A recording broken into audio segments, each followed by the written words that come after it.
हरे कृष्णा। भगवद गीता के चौथे अध्याय में आप सभी का स्वागत है। तो आज के अध्याय का नाम है ज्ञान योग। तो हमने चर्चा की योग का अर्थ क्या होता है। योग का अर्थ होता है भगवान से अपना संबंध स्थापित करना, यानी भगवान से जुड़ना। तो ज्ञान योग का क्या अर्थ हुआ? ऐसा ज्ञान जो हमें भगवान से जोड़ता है। तो इस अध्याय में हम इसकी चर्चा करने वाले हैं। तो दो प्रकार के ज्ञान होते हैं। एक होता है सांसारिक ज्ञान, जो कि सांसारिक विषयों के ऊपर होता है, जैसे कि जो ज्ञान हम अपने विद्यालयों में सीखते हैं और जो भी ज्ञान हम लेते हैं, तो वो किस पे केंद्रित होता है? आहार निद्रा भय मैथुनम च, यानी किस प्रकार अच्छे से खाया जाए, किस प्रकार अच्छे से रहा जाए, और किस प्रकार अच्छे से सोया जाए, और किस प्रकार अपने जो परिवार है उसकी रक्षा की जाए और उसको आगे बढ़ाया जाए। तो सांसारिक ज्ञान इन्हीं चार विषयों पर केंद्रित रहता है, आहार निद्रा भय मैथुनम च। लेकिन आध्यात्मिक ज्ञान इससे ऊपर होता है। वो हमें बताता है जीवन के उद्देश्य के बारे में और जीवन की जो समस्याएं हैं उनका जो शाश्वत हल है उसके विषय में हमें बताता है। तो इस अध्याय में जिस ज्ञान की चर्चा हुई है वो आध्यात्मिक ज्ञान है, जो हमें भगवान से जोड़ेगा। तो ये अध्याय बहुत ही महत्वपूर्ण होने वाला है। क्यों? क्योंकि इस अध्याय में हम जानेंगे भगवत गीता के इतिहास के बारे में, कि भगवत गीता का इतिहास क्या है। उसके बाद भगवत गीता सीखने की योग्यता क्या है, और उसके बाद भगवान के प्राकट्य के बारे में इसमें चर्चा होगी। और जो प्रमाणिक गुरु हैं उनका चुनाव कैसे करें, और गुरु की शरण में किस प्रकार जाया जाए, दिव्य ज्ञान की प्राप्ति किस प्रकार की जाए, तो उसकी भी हम चर्चा करेंगे। इसीलिए यह अध्याय बहुत ही महत्वपूर्ण होने वाला है। तो इस अध्याय को आरंभ करते हैं। श्री भगवानुवाच इमं विवस्वते योगं प्रोक्तवानहमव्ययं विवस्वान् मनवे प्राह मनुरिच्छवा कवे अब्रवीत्। तो इस अध्याय का आरंभ भगवान श्री कृष्ण ने किया है। तो यह अध्याय आरंभ होता है श्री भगवान उवाचा, यानी भगवान श्री कृष्ण ने कहा। तो जो भी अध्याय भगवान से आरंभ होता है वो अध्याय बहुत ही महत्वपूर्ण है। क्यों? क्योंकि यहाँ पे भगवान अर्जुन के बिना पूछे ही यहाँ पे स्वयं ज्ञान हमें दे रहे हैं। तो जो बात भगवान बिना पूछे बता रहे हैं, यानी वो बात बहुत ही ज्यादा महत्वपूर्ण होने वाली है। तो इसीलिए ये अध्याय बहुत ही महत्वपूर्ण है। तो जो पहला श्लोक है उसमें क्या बोला गया है? भगवान श्री कृष्ण ने कहा, मैंने इस अमर योग विद्या का उपदेश सूर्यदेव विवस्वान को दिया, और विवस्वान ने मनुष्यों के पिता अर्थात मनु को उपदेश दिया, और मनु ने इसका उपदेश इक्ष्वाकु को दिया। तो यहाँ पे कई लोग बोलते हैं कि भगवत गीता 5000 साल पुरानी है। तो जी, भगवत गीता 5000 साल पुरानी है, लेकिन अब कई लोग बोलते हैं अगर भगवत गीता इतनी ही महत्वपूर्ण है, जैसे हम बोलते हैं जो भगवत गीता है क्या है? सारे शास्त्रों का सार है। तो कई लोग बोलते हैं कि भगवत गीता अगर इतनी ही महत्वपूर्ण है, तो फिर भगवत गीता का ज्ञान पहले कहाँ था? यानी पहले भी भगवत गीता को होना चाहिए। अगर भगवत गीता इतनी ही महत्वपूर्ण है तो इसको हर समय होना चाहिए। तो जी हाँ, भगवत गीता केवल 5000 साल पुरानी नहीं है। तो यहाँ पे इस श्लोक से हमें भगवत गीता का इतिहास पता लगता है। तो भगवान बोल रहे हैं, भगवान ने ये भगवत गीता का ज्ञान सबसे पहले किसे दिया? इमं विवस्वते योगम प्रोक्तवान हमें, यानी सबसे पहले सूर्य देव विवस्वान को दिया। और सूर्य देव ने ये ज्ञान किसको दिया? मनु को दिया। तो अभी अगर हम देखें, अगर हम अभी मनु की आयु की गणना करें, तो कम से कम 12 करोड़ साल पहले ये ज्ञान सूर्य देव ने मनु को दिया है। तो इसीलिए जो भगवत गीता है वो 5000 साल पुरानी नहीं है, बल्कि कम से कम 12 करोड़ साल पुरानी है। उसके बाद मनु ने ये ज्ञान किसको दिया? इक्ष्वाकु को, जो कि कम से कम 20 लाख साल पहले इस धराधाम पर थे। तो अभी जो भी गणना है वो हम आगे करेंगे। तो इसके बाद हम अगले श्लोक पे चलते हैं। तो इस श्लोक में क्या बोला गया है? एवं परंपरा प्राप्तिम इमं राज ऋषो विदु सकाले नेह महता योगो नष्टा परंतपा। इस प्रकार यहाँ परम विज्ञान गुरु परंपरा द्वारा प्राप्त किया गया, और राज ऋषियों ने इसी विधि से इसे समझा, किंतु काल क्रम में यह परंपरा छिन्न हो गई, अतः यह विज्ञान यथारूप में लुप्त हो गया लगता है। तो इस श्लोक में हमें क्या पता लगता है? भगवत गीता का ज्ञान हमें कैसे सीखना चाहिए? भगवान क्या बोलते हैं? एवं परंपरा प्राप्ति। तो भगवत गीता का ज्ञान हमें गुरु शिष्य परंपरा में सीखना चाहिए। क्यों सीखना चाहिए उसकी चर्चा हम आगे करने वाले हैं। और यहाँ पे भगवान ने एक और महत्वपूर्ण बात बोली है कि एवं परंपरा प्राप्ति इमं राज ऋषियों विदु, यानी ये जो ज्ञान है किसको दिया गया? राज ऋषियों को दिया गया। अभी राज ऋषि कौन होते हैं? राज ऋषि मतलब होता है जो राजा भी होते हैं और ऋषि भी, यानी भगवान के भक्त भी होते हैं। जैसे यहाँ पे अर्जुन है, अर्जुन एक क्षत्रिय भी है और साथ ही साथ भगवान का भक्त भी है। और इससे पहले जो इक्ष्वाकु राजा है वो भी क्या थे, वो राजा भी हैं और भगवान के भक्त भी है। इसी प्रकार अनेक राजा हुए, जैसे परीक्षित महाराज है, वो भी क्या है, राजा भी है और भगवान के भक्त भी है। तो ये ज्ञान विशेषकर किसको दिया गया, राज ऋषियों को दिया गया, यानी जो राजा भी थे और भगवान के भक्त भी थे। तो ऐसा क्यों किया गया, क्योंकि जो राजा होता है वो पूरी जनता का प्रतिनिधि होता है। और कल हमने पढ़ा था तीसरे अध्याय के 21वें श्लोक में भगवान क्या बोलते हैं, यद यद आचरति श्रेष्ठ तत्त ते वित्रो जना, यानी श्रेष्ठ पुरुष जैसा आचरण करेंगे तो उनके अधीन जो लोग हैं वो भी वैसे ही आचरण करते हैं।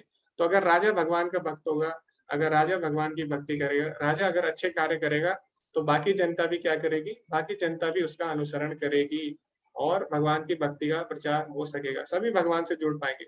तो इसीलिए ये जो ज्ञान था विशेषकर राज ऋषियों को दिया जाता था, ताकि सभी लोग उसका अनुसरण कर सके। तो आपने सुना भी होगा, जैसा राजा वैसी प्रजा, ऐसे होता है। तो राजा अगर भगवान का भक्त हो, राजा अगर अच्छे कार्य करेगा, तो पूरी जनता भी अच्छे कार्य करती है, ये हमने कल पढ़ा था। तो अभी क्या है, अभी भगवान बोलते हैं सकाले नेहमेता योगो नष्टा परंतपा, लेकिन समय के साथ साथ क्या होता है, समय बहुत बलवान है, समय हर चीजों को नष्ट कर देता है। तो इसी प्रकार ये जो ज्ञान हुआ, ये समय के साथ साथ क्षीण होने लग गया। क्यों?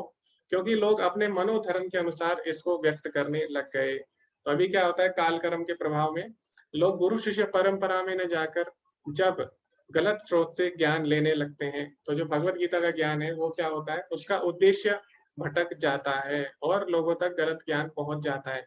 तो जब गुरु शिष्य परंपरा नष्ट हो जाती है, तो भगवान स्वयं उसको स्थापित करने के लिए आते हैं। तो यहाँ पे भगवान ने बोला कि भगवान अभी अर्जुन को भगवत गीता क्यों बोल रहे हैं, क्योंकि काल कर्म में जो भगवत गीता का ज्ञान है वो नष्ट हो गया लगता है। तो लेकिन अभी भगवान आगे क्या बताते हैं कि भगवत गीता समझने की योग्यता क्या है। तो पहले श्लोक में हमने देखा भगवत गीता का इतिहास, दूसरे श्लोक में हमने देखा कि हमें भगवत गीता का ज्ञान कैसे लेना है, और तीसरे श्लोक में हम जानेंगे कि भगवत गीता का ज्ञान समझने की योग्यता क्या है। तो भगवान क्या बोलते हैं, स एवायम मया ते योगः प्रोक्ता पुरातना भक्तो असि मे सखा चेति रहस्यम ये तो उत्तमम।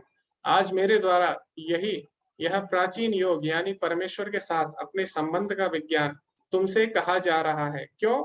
क्योंकि तुम मेरे भक्त तथा मित्र हो, अतः तुम इस विज्ञान के दिव्य रहस्य को समझ सकते हो। तो यानी अगर हमें भगवत गीता का ज्ञान समझना है, तो उसके लिए भगवान के प्रति श्रद्धा का होना आवश्यक है। भक्तो असी में सका चेती, तो यहाँ पे भगवान स्वयं बताते हैं। तो अगर हमको भगवान भगवत गीता समझनी है, तो उसके लिए हमें कृष्ण के प्रति श्रद्धा रखनी होगी, हमें कृष्ण को भगवान मानना होगा, तभी हम भगवत गीता समझ सकते हैं। तो कई लोग क्या करते हैं, वो लोग भगवत गीता समझाते हैं, बताते हैं, लेकिन वो क्या करते हैं, कृष्ण को एक साधारण मनुष्य की तरह या फिर महापुरुष की तरह लेते हैं। तो उससे क्या होगा, वो कभी भी भगवत गीता का जो वास्तविक उद्देश्य है, जो वास्तविक संदेश है, उसको प्राप्त नहीं कर सकते। तो इसीलिए ये मानना कि भगवान कृष्ण ही कोई साधारण व्यक्ति नहीं है, स्वयं भगवान है, तो तभी हम भगवत गीता के ज्ञान को समझ सकते हैं। तो जैसे कि कई लोग प्रश्न भी पूछते हैं कि धृतराष्ट्र ने भी भगवत गीता सुनी थी और अर्जुन ने भी भगवत गीता सुनी, तो धृतराष्ट्र कुछ क्यों नहीं कर पाए, यानी वो भगवत गीता को क्यों नहीं समझ पाए, उसके संदेश को। तो इसका उत्तर यही है, क्योंकि उनके मन में भगवान के प्रति श्रद्धा नहीं थी। तो जिसके मन में भगवान के प्रति श्रद्धा नहीं है, वो कभी भी भगवत गीता के ज्ञान के वास्तविक उद्देश्य को नहीं जान सकता। तो इसीलिए भगवत गीता समझने की योग्यता क्या है, उसकी योग्यता है कि हमारी भगवान में श्रद्धा होनी चाहिए। तो आगे हम चर्चा करेंगे गुरु के बारे में, गुरु शिष्य परंपरा क्या है, क्यों है और क्यों आवश्यक है, और प्रमाणिक गुरु कौन होते हैं। तो इसकी हम चर्चा अभी करने वाले हैं। तो सबसे पहले बात आती है गुरु की। तो गुरु कौन होते हैं? गुरु वो होते हैं जो हमें शास्त्रों का ज्ञान यथारूप हमारे सामने प्रस्तुत करते हैं, उसे उसमें किसी भी प्रकार के अपने मनोधर्म के अनुसार उसमें त्रुटि नहीं डालते। तो गुरु का कार्य क्या है? शास्त्रों का ज्ञान हम तक यथारूप प्रस्तुत करना। तो अभी बात आती है कि हम शास्त्रों के ज्ञान को क्यों लें, क्यों ना हम अपने गुरु स्वयं बन जाए और अपना ज्ञान प्राप्त करें। तो हम शास्त्रों के अनुसार ही क्यों चले, हम गुरु को क्यों प्राप्त करें। तो हमें जानना होगा कि मनुष्य को जो ज्ञान होता है उसमें 4 प्रकार के दोष पाए जाते हैं। तो इसीलिए क्या होता है, मनुष्य कोई भी नियम बनाने के लिए योग्य नहीं है। जैसे कि सबसे पहला दोष क्या है, 4 प्रकार के दोष हैं। तो सबसे पहला दोष है त्रुटि करना, गलती करना। तो मनुष्य से कभी-कभी गलती हो सकती है। तो इसीलिए जो मनुष्य का ज्ञान होगा उसमें हमेशा गलती होने के क्या रहते हैं, उसमें अवसर रहते हैं। तो पहला कारण ये है। दूसरा क्या है, धोखा खाना। तो हमारी इंद्रियाँ धोखा खा सकती है। तो जैसे आपने देखा होगा, अभी आप देख सकते हैं, जैसे आसमान में अभी सूर्य उदय हो चुका है। तो अगर कोई बोले सूर्य का आकार कितना है, तो कई लोगों को लग सकता है कि सूर्य ठीक है, उसका आकार कितना होगा, लगभग पृथ्वी जितना होगा, लेकिन ऐसा नहीं है। वास्तव में जो सूर्य का आकार है, करोड़ों गुना है पृथ्वी के। और जैसे अगर आप एक गुब्बारा लें, गुब्बारे में अगर एक आप पेन से अगर आप एक डॉट बनाते हो, ठीक है? तो इतना है, पृथ्वी के तुलना में सूर्य इतना बड़ा है, ठीक है? तो इसी प्रकार हमारी इंद्रियाँ जो हैं वो धोखा खा सकती है। जैसे आपने देखा होगा, आप कभी-कभी रेगिस्तान में जाते हैं, तो वहाँ पे क्या होता है, उसको बोला जाता है मृग तृष्णा। वहाँ पे पानी नहीं होता, फिर भी हमें पानी लगता है। तो इस प्रकार हमारी इंद्रियाँ धोखा खा सकती हैं। तो इसीलिए मनुष्य के ज्ञान में जो दूसरी त्रुटि है वो कौन-सी होती है? धोखा खाने की प्रवृत्ति। उसके बाद जो तीसरा त्रुटि होती है वो है हमारी अपूर्ण इंद्रियाँ, यानी जो हमारी इंद्रियाँ हैं, अपूर्ण हैं और इनकी एक सीमा है। जैसे आँख है, तो आँख की भी देखने की एक सीमा है। आप बहुत छोटी चीज़ नहीं देख सकते, बहुत दूर की चीज़ नहीं देख सकते। इस दीवार के आर-पार क्या है, वो आप नहीं देख सकते। तो इस प्रकार हमारी जितनी भी इंद्रियाँ हैं, सबकी सीमा है। जैसे हमारे कान हैं, तो इनकी भी एक सीमा है। एक विशेष आवृत्ति तक ही हम ध्वनि को सुन सकते हैं, है ना? आपने पढ़ा होगा विज्ञान में। एक विशेष फ्रीक्वेंसी तक ही हम साउंड को सुन सकते हैं। उससे ना ज़्यादा सुन सकते हैं, उससे ना कम सुन सकते हैं। और इसी प्रकार हमारी बोलने की भी सीमा है। तो हमारी जितनी भी इंद्रियाँ हैं, सबकी एक सीमा है, ठीक है? तो हमारी इंद्रियाँ अपूर्ण हैं, तो इसीलिए हम पूर्ण ज्ञान प्राप्त नहीं कर सकते। और चौथा क्या है? चौथा दोष है धोखा देना। तो हो सकता है किसी को वास्तविक ज्ञान प्राप्त हो जाए, लेकिन मनुष्य में हमेशा धोखा देने की प्रवृत्ति बनी रहती है। हो सकता है अपने स्वार्थ के लिए वो आप तक गलत ज्ञान पहुँचा दे। तो ये 4 प्रकार के दोष मनुष्य में पाए जाते हैं, जिसके कारण वो क्या कर सकता है, जिसके कारण उसका ज्ञान कभी भी पूर्ण नहीं हो सकता। तो इसीलिए पूर्ण ज्ञान हमें वो दे सकता है जिसमें 4 प्रकार के दोष नहीं पाए जाते। तो वो कौन है? वो स्वयं भगवान है। तो जितने भी शास्त्र हैं वो स्वयं भगवान की वाणी है और जो 4 प्रकार के दोष हैं, वो 4 प्रकार के दोषों से मुक्त हैं। इसीलिए जो भगवान के द्वारा ज्ञान है, हमें उसका अनुसरण करना चाहिए, हमें शास्त्रों का अनुसरण करना चाहिए। तो जैसे अभी हम लोग कोई भी नियम बनाने के योग्य नहीं है। क्यों? हम शास्त्रों के नियम फ़ॉलो करते हैं, उसका अनुसरण करते हैं। क्यों? क्योंकि उनमें 4 प्रकार के दोष नहीं पाए जाते। हम उस योग्य नहीं है कि हम कोई भी नियम बना सकें। तो जैसे कि अभी अगर मान लीजिए कोरोना होता है और अगर अभी मैं बोलता हूँ कि सबको कल से 2 मास्क पहनने, तो क्या कोई मेरी बात सुनेगा? नहीं सुनेगा। क्यों? क्योंकि मैं उस योग्य नहीं हूँ नियम बनाने के। लेकिन अगर वही बात सरकार बोलती है, तो सब उसका अनुसरण करेंगे। क्यों? क्योंकि सरकार उसके योग्य है। तो सरकार कोई नियम बनाती है, उसका सभी पालन करेंगे। तो इसी प्रकार जो शास्त्र है, वो क्या है? भगवान के आदेश हैं। तो भगवान इस योग्य हैं कि वो नियम बना सके। तो इसीलिए जितने भी महान आचार्य हुए, सभी ने क्या किया? अपने हिसाब से नियम नहीं बनाए, सभी ने शास्त्रों का पालन किया। तो ये हमें उनसे सीखना चाहिए। तो इसीलिए हमें शास्त्रों की शरण में जाना चाहिए। अभी शास्त्रों की शरण में हम जाते हैं, तो गुरु क्या करते हैं? गुरु हमारी उसमें सहायता करते हैं। गुरु क्या करते हैं? जो शास्त्रों का ज्ञान है, उसमें बिना मिलावट के यथारूप हमारे सामने प्रस्तुत करते हैं। जैसे हम अभी जो भगवत गीता पढ़ते हैं, भगवत गीता यथारूप, वो क्या है? प्रभुपाद जी ने लिखी है। तो प्रभुपाद जी ने उसपे जो टीका लिखी है, वो क्या है? जो हमारे पूर्ववर्ती आचार्य हैं, उनका जो टीकाएँ हैं, उनको प्रभुपाद जी ने एक साथ संकलित किया। तो गुरु का काम क्या है? जो गुरु शिष्य परंपरा में ज्ञान चला आ रहा है, उसको हमारे सामने यथारूप में प्रस्तुत करना। तो अभी प्रश्न ये आता है कि हम कहाँ से गुरु को प्राप्त कर सकते हैं? गुरु का पता कैसे लगेगा? प्रामाणिक गुरु का पता कैसे चलेगा? तो सबसे पहले प्रामाणिक गुरु हमें चाहिए ही क्यों? हम क्यों ना किसी को भी गुरु मान लें। तो हमें प्रामाणिक गुरु चाहिए होता है। जैसे अगर आपको गणित सीखनी है, तो आप किसके पास जाओगे? जो गणित पढ़ाता है, आप उसी के पास जाओगे, है ना? आप गणित किसी से भी नहीं सीख सकते, ठीक है? तो इसीलिए अगर हमें भगवान के बारे में जानना है, तो उसके लिए हमें क्या करना होगा? प्रामाणिक संप्रदाय में जाना होता है। जैसे आपको कोई डिग्री करनी है, तो आपको पहले देखना होगा कि जो एक कॉलेज है, ये क्या प्रामाणिक है कि नहीं? अगर कॉलेज प्रामाणिक नहीं होगा, तो आप वहाँ से डिग्री उसकी कोई उसकी मान्यता नहीं होगी, जो भी आप डिग्री लेंगे, है ना? इसी प्रकार जो ज्ञान है, वो प्रामाणिक संप्रदाय से होना चाहिए, ठीक है? तभी वो मान्य होता है, तभी वो सही ज्ञान होता है और तभी जो उसका वास्तविक उद्देश्य है, वो हम समझ पाएँगे। लेकिन अभी 4 प्रमाणिक संप्रदाय हैं जो हमारे शास्त्रों में बताए गए हैं, तो वहां से हम ज्ञान ले सकते हैं। तो 4 प्रमाणिक संप्रदाय जो हमारे शास्त्रों में हैं वो कौन से हैं, तो उसकी हम चर्चा करेंगे। तो 4 प्रमाणिक संप्रदाय हैं। सबसे पहला है ब्रह्म संप्रदाय। तो जो ब्रह्म संप्रदाय है उसमें क्या है, जो भगवान श्री कृष्ण है उन्होंने सबसे पहले ज्ञान किसको दिया, ब्रह्मा जी को दिया। तो जो श्रीमद् भागवतम है उसमें पहला ही श्लोक अगर आप पढ़ेंगे तो उसमें आता है, तेन ब्रह्म हृदय आदि कवये मुह्यन्ते यत् सूरया। तो आदि कवये यानी सबसे पहले पुरुष ब्रह्मा जी को भगवान ने ये ज्ञान दिया, उनके हृदय में प्रकाशित किया।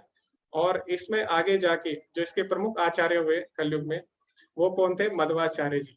तो मध्वाचार्य जी इसके प्रमुख आचार्य हुए, तो इसीलिए इस संप्रदाय को ब्रह्म मध्व संप्रदाय भी बोला जाता है, या इसको मध्व संप्रदाय या ब्रह्म संप्रदाय भी बोला जाता है। अभी जो संप्रदाय श्री लक्ष्मी से आरंभ हुआ तो उसको श्री संप्रदाय बोला जाता है, और इसके जो प्रमुख आचार्य हुए वो हुए रामानुजाचार्य जी, तो इसीलिए इसको रामानुज संप्रदाय भी बोला गया है। अभी जो शिव जी से जो गुरु शिष्य परंपरा आरंभ हुई तो उसको रुद्र संप्रदाय बोला जाता है, और इसके जो प्रमुख आचार्य हुए वो कौन है, विष्णु स्वामी जी। और जो 4 कुमार है ब्रह्मा जी के 4 पुत्र हैं, उनसे जो संप्रदाय आरंभ हुआ उसको निम्बार्क संप्रदाय बोला जाता है। क्यों, क्योंकि इसके जो प्रमुख आचार्य हैं वो निम्बार्क आचार्य जी हुए। तो आप किसी भी प्रमाणिक संप्रदाय में जाके जो है इस ज्ञान को ले सकते हैं। तो अभी जो हम ज्ञान ले रहे हैं ये कौन सी संप्रदाय में आता है, यानी अभी हम प्रभुपाद जी का अनुसरण कर रहे हैं, तो प्रभुपाद जी कौन से संप्रदाय में आते हैं। तो हम जो संप्रदाय में आते हैं उसको बोला जाता है ब्रह्म मध्व गौड़ीय वैष्णव संप्रदाय। तो ये संप्रदाय मध्वाचार्य जी इसमें आते हैं। ब्रह्मा जी से आरंभ हुआ, ब्रह्मा जी ने ये ज्ञान नारद को दिया, नारद ने व्यासदेव जी को, और फिर मध्वाचार्य जी। और फिर इसी संप्रदाय में हम आगे देखते हैं 22वें नंबर पे यहाँ पे चैतन्य महाप्रभु आते हैं, जिन्होंने हरिनाम संकीर्तन का प्रचार किया। और इसी परंपरा में हम अगर आगे बढ़ते हैं तो आप देख सकते हैं कि 31वें नंबर पे प्रभुपाद जी के जो गुरु हैं वो श्रील भक्ति सिद्धांत सरस्वती ठाकुर आते हैं उसमें। उसके बाद 32वें नंबर पे यहाँ पे प्रभुपाद जी आते हैं। तो इस प्रकार जो प्रमाणिक ज्ञान है वो प्रमाणिक गुरु शिष्य परंपरा से आता है, और हम जब भी गुरु का चुनाव करें अपने जीवन में तो हमें देखना चाहिए जो गुरु है वो प्रमाणिक संप्रदाय से है कि नहीं। तो इस बात का हमें ध्यान रखना है। अभी हम चर्चा करेंगे भगवत गीता का जो इतिहास है उसकी हम गणना करेंगे। तो ये थोड़ा सा आपको हो सकता है इसको समझने में थोड़ी सी कठिनाई हो, तो आप बाद में रिकॉर्डिंग भी देख सकते हैं कि भगवत गीता का ज्ञान वास्तव में कितना प्राचीन है। तो उसके लिए हमें कुछ चीजें पहले समझनी होगी। तो सबसे पहले हमें जानना होगा युगों के बारे में। तो 4 युग होते हैं, और जो कलयुग होता है उसकी आयु कितनी होती है, 4,32,000 वर्ष होती है। और कलयुग के 2 गुना द्वापर युग होता है, कलयुग के 3 गुना त्रेता युग होता है, और कलयुग के 4 गुना सतयुग होता है। ठीक है। तो अगर जैसे हम गणित में क्या करते हैं, x मान लेते हैं ना, तो कलयुग को अगर हम x मान ले तो जो द्वापर युग है कितना हुआ, 2x यानी उसके 2 गुना। और त्रेता युग कितना हुआ, 3x यानी उसके 3 गुना। और सतयुग कितना हुआ, सतयुग हुआ 4x। तो अगर आप कुल मिला के चतुर्युग की गणना करें तो कितना आएगा, x धन 2x धन 4x धन 3x धन 4x। तो टोटल मिलाकर ये कितना हुआ, 10x यानी 10x के बराबर हुआ।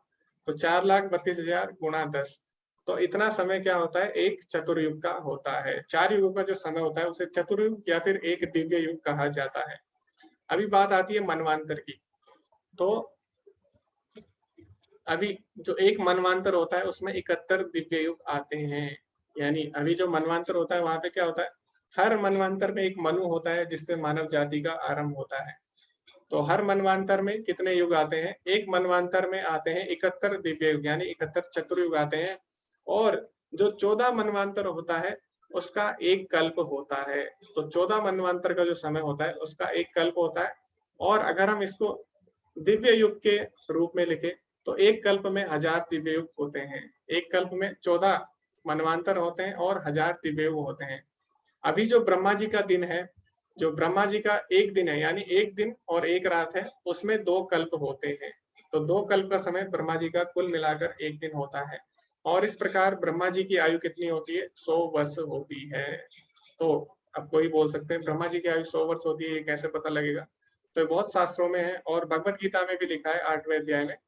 तो 8वें अध्याय में भगवान क्या बोलते हैं, आप ब्रह्म भुवनात् लोका पुनरावर्तिनो अर्जुना, यानी ब्रह्मा जी तक जितने भी लोग हैं सब में जन्म मृत्यु का चक्र लगा रहता है। तो ब्रह्मा जी की भी आयु निश्चित होती है, 100 वर्ष की आयु होती है। तो आगे हम चर्चा करेंगे भगवत गीता का ज्ञान कितना प्राचीन है। तो हमें पता है जो भी ज्ञान दिया जाता है सबसे पहले ब्रह्मा जी को दिया जाता है ना। तेन ब्रह्म हृदय आदि कवये। तो सबसे पहले ज्ञान अगर किसी तक आया है तो वो कौन है, ब्रह्मा जी है। तो भगवत गीता का ज्ञान सबसे पहले ब्रह्मा जी को दिया गया। तो इसको लगभग कितना वर्ष समय बीत चुका है उसकी हम गणना करेंगे। तो जो अभी ब्रह्मा जी हैं उनको 50 वर्ष हो चुके हैं। अभी के जो ब्रह्मा जी है उनको 50 वर्ष हो चुके हैं। और मैंने आपको बताया था कि ब्रह्मा जी का जो समय होता है उसमें क्या होता है, अभी 50 वर्ष है, इसको अगर हम दिन में बदलेंगे तो इसको आप 360 से गुणा कर सकते हैं। और फिर मैंने बताया था एक दिन में 2 कल्प होते हैं, तो इसको अगर आप कल्प में बदलेंगे तो 2 से गुणा कर सकते हैं। और फिर मैंने आपको बताया था एक कल्प में 1000 दिव्य युग होते हैं, तो इसके आप 1000 से गुणा करेंगे तो इतने दिव्य युग होते हैं। उसके बाद एक दिव्य युग का समय कितना होता था, मैंने बताया था 4,32,000 गुणा 10 यानी 10x। तो इसके आप अगर कुल मिला के गुणा करेंगे तो कितना आएगा, 1555.2 खरब इतना आएगा। अभी ब्रह्मा जी को इतने साल हो गए, ठीक है, लेकिन उसमें अभी 6 मनवांतर और खत्म हो चुके हैं। तो इतने साल प्लस 6 मनवांतर, तो 6 मनवांतर का समय कितना आएगा। तो मैंने बताया था आपको एक मनवांतर में कितने होते हैं, 1000 दिव्य युग होते हैं। तो 1000 दिव्य युग का समय कितना होगा, 1000 की आप गुणा कर देंगे किससे, 4,32,000 से, और गुणा 10 से अगर आप इसको कर देंगे तो इतना चतुर्युग आ जाएगा। और कुल मिला के 14 मनवांतर हो, 14 जो एक कल्प होता है उसमें 1000 दिव्य युग होते हैं।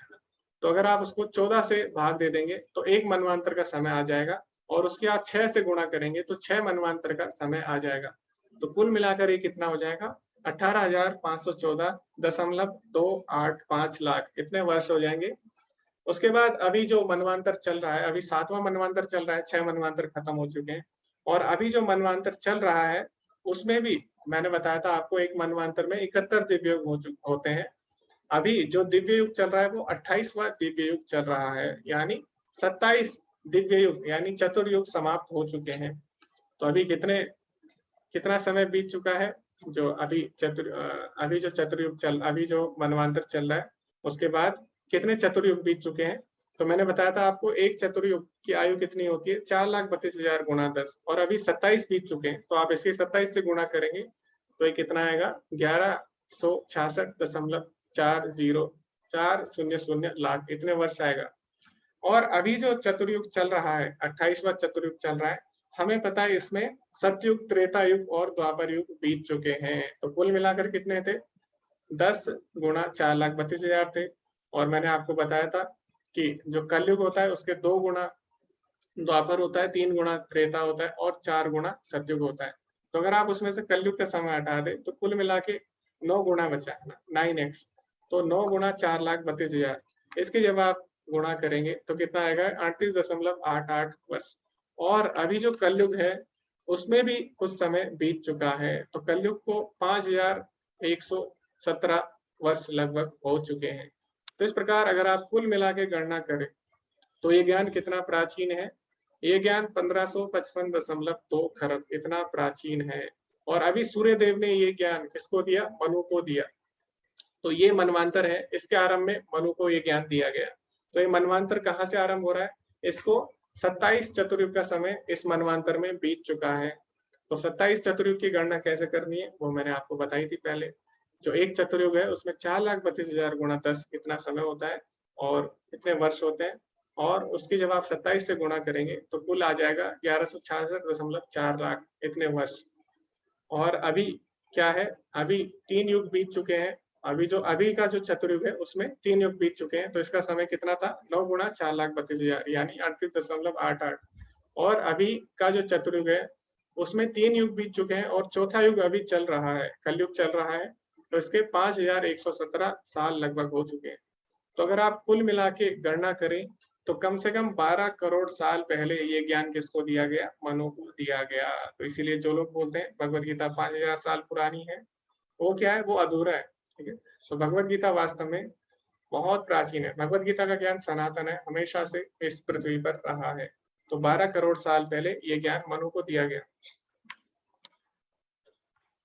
तो अभी बात आती है इक्ष्वाकु की। तो अभी मनु ने ये ज्ञान किसको दिया? इक्ष्वाकु को दिया। और हमें पता है इक्ष्वाकु कौन से कुल में आते हैं? इक्ष्वाकु रघुकुल में आते हैं, जिसमें भगवान श्री राम भी प्रकट हुए थे। तो उनके कुल को इक्ष्वाकु वंश भी बोला जाता है।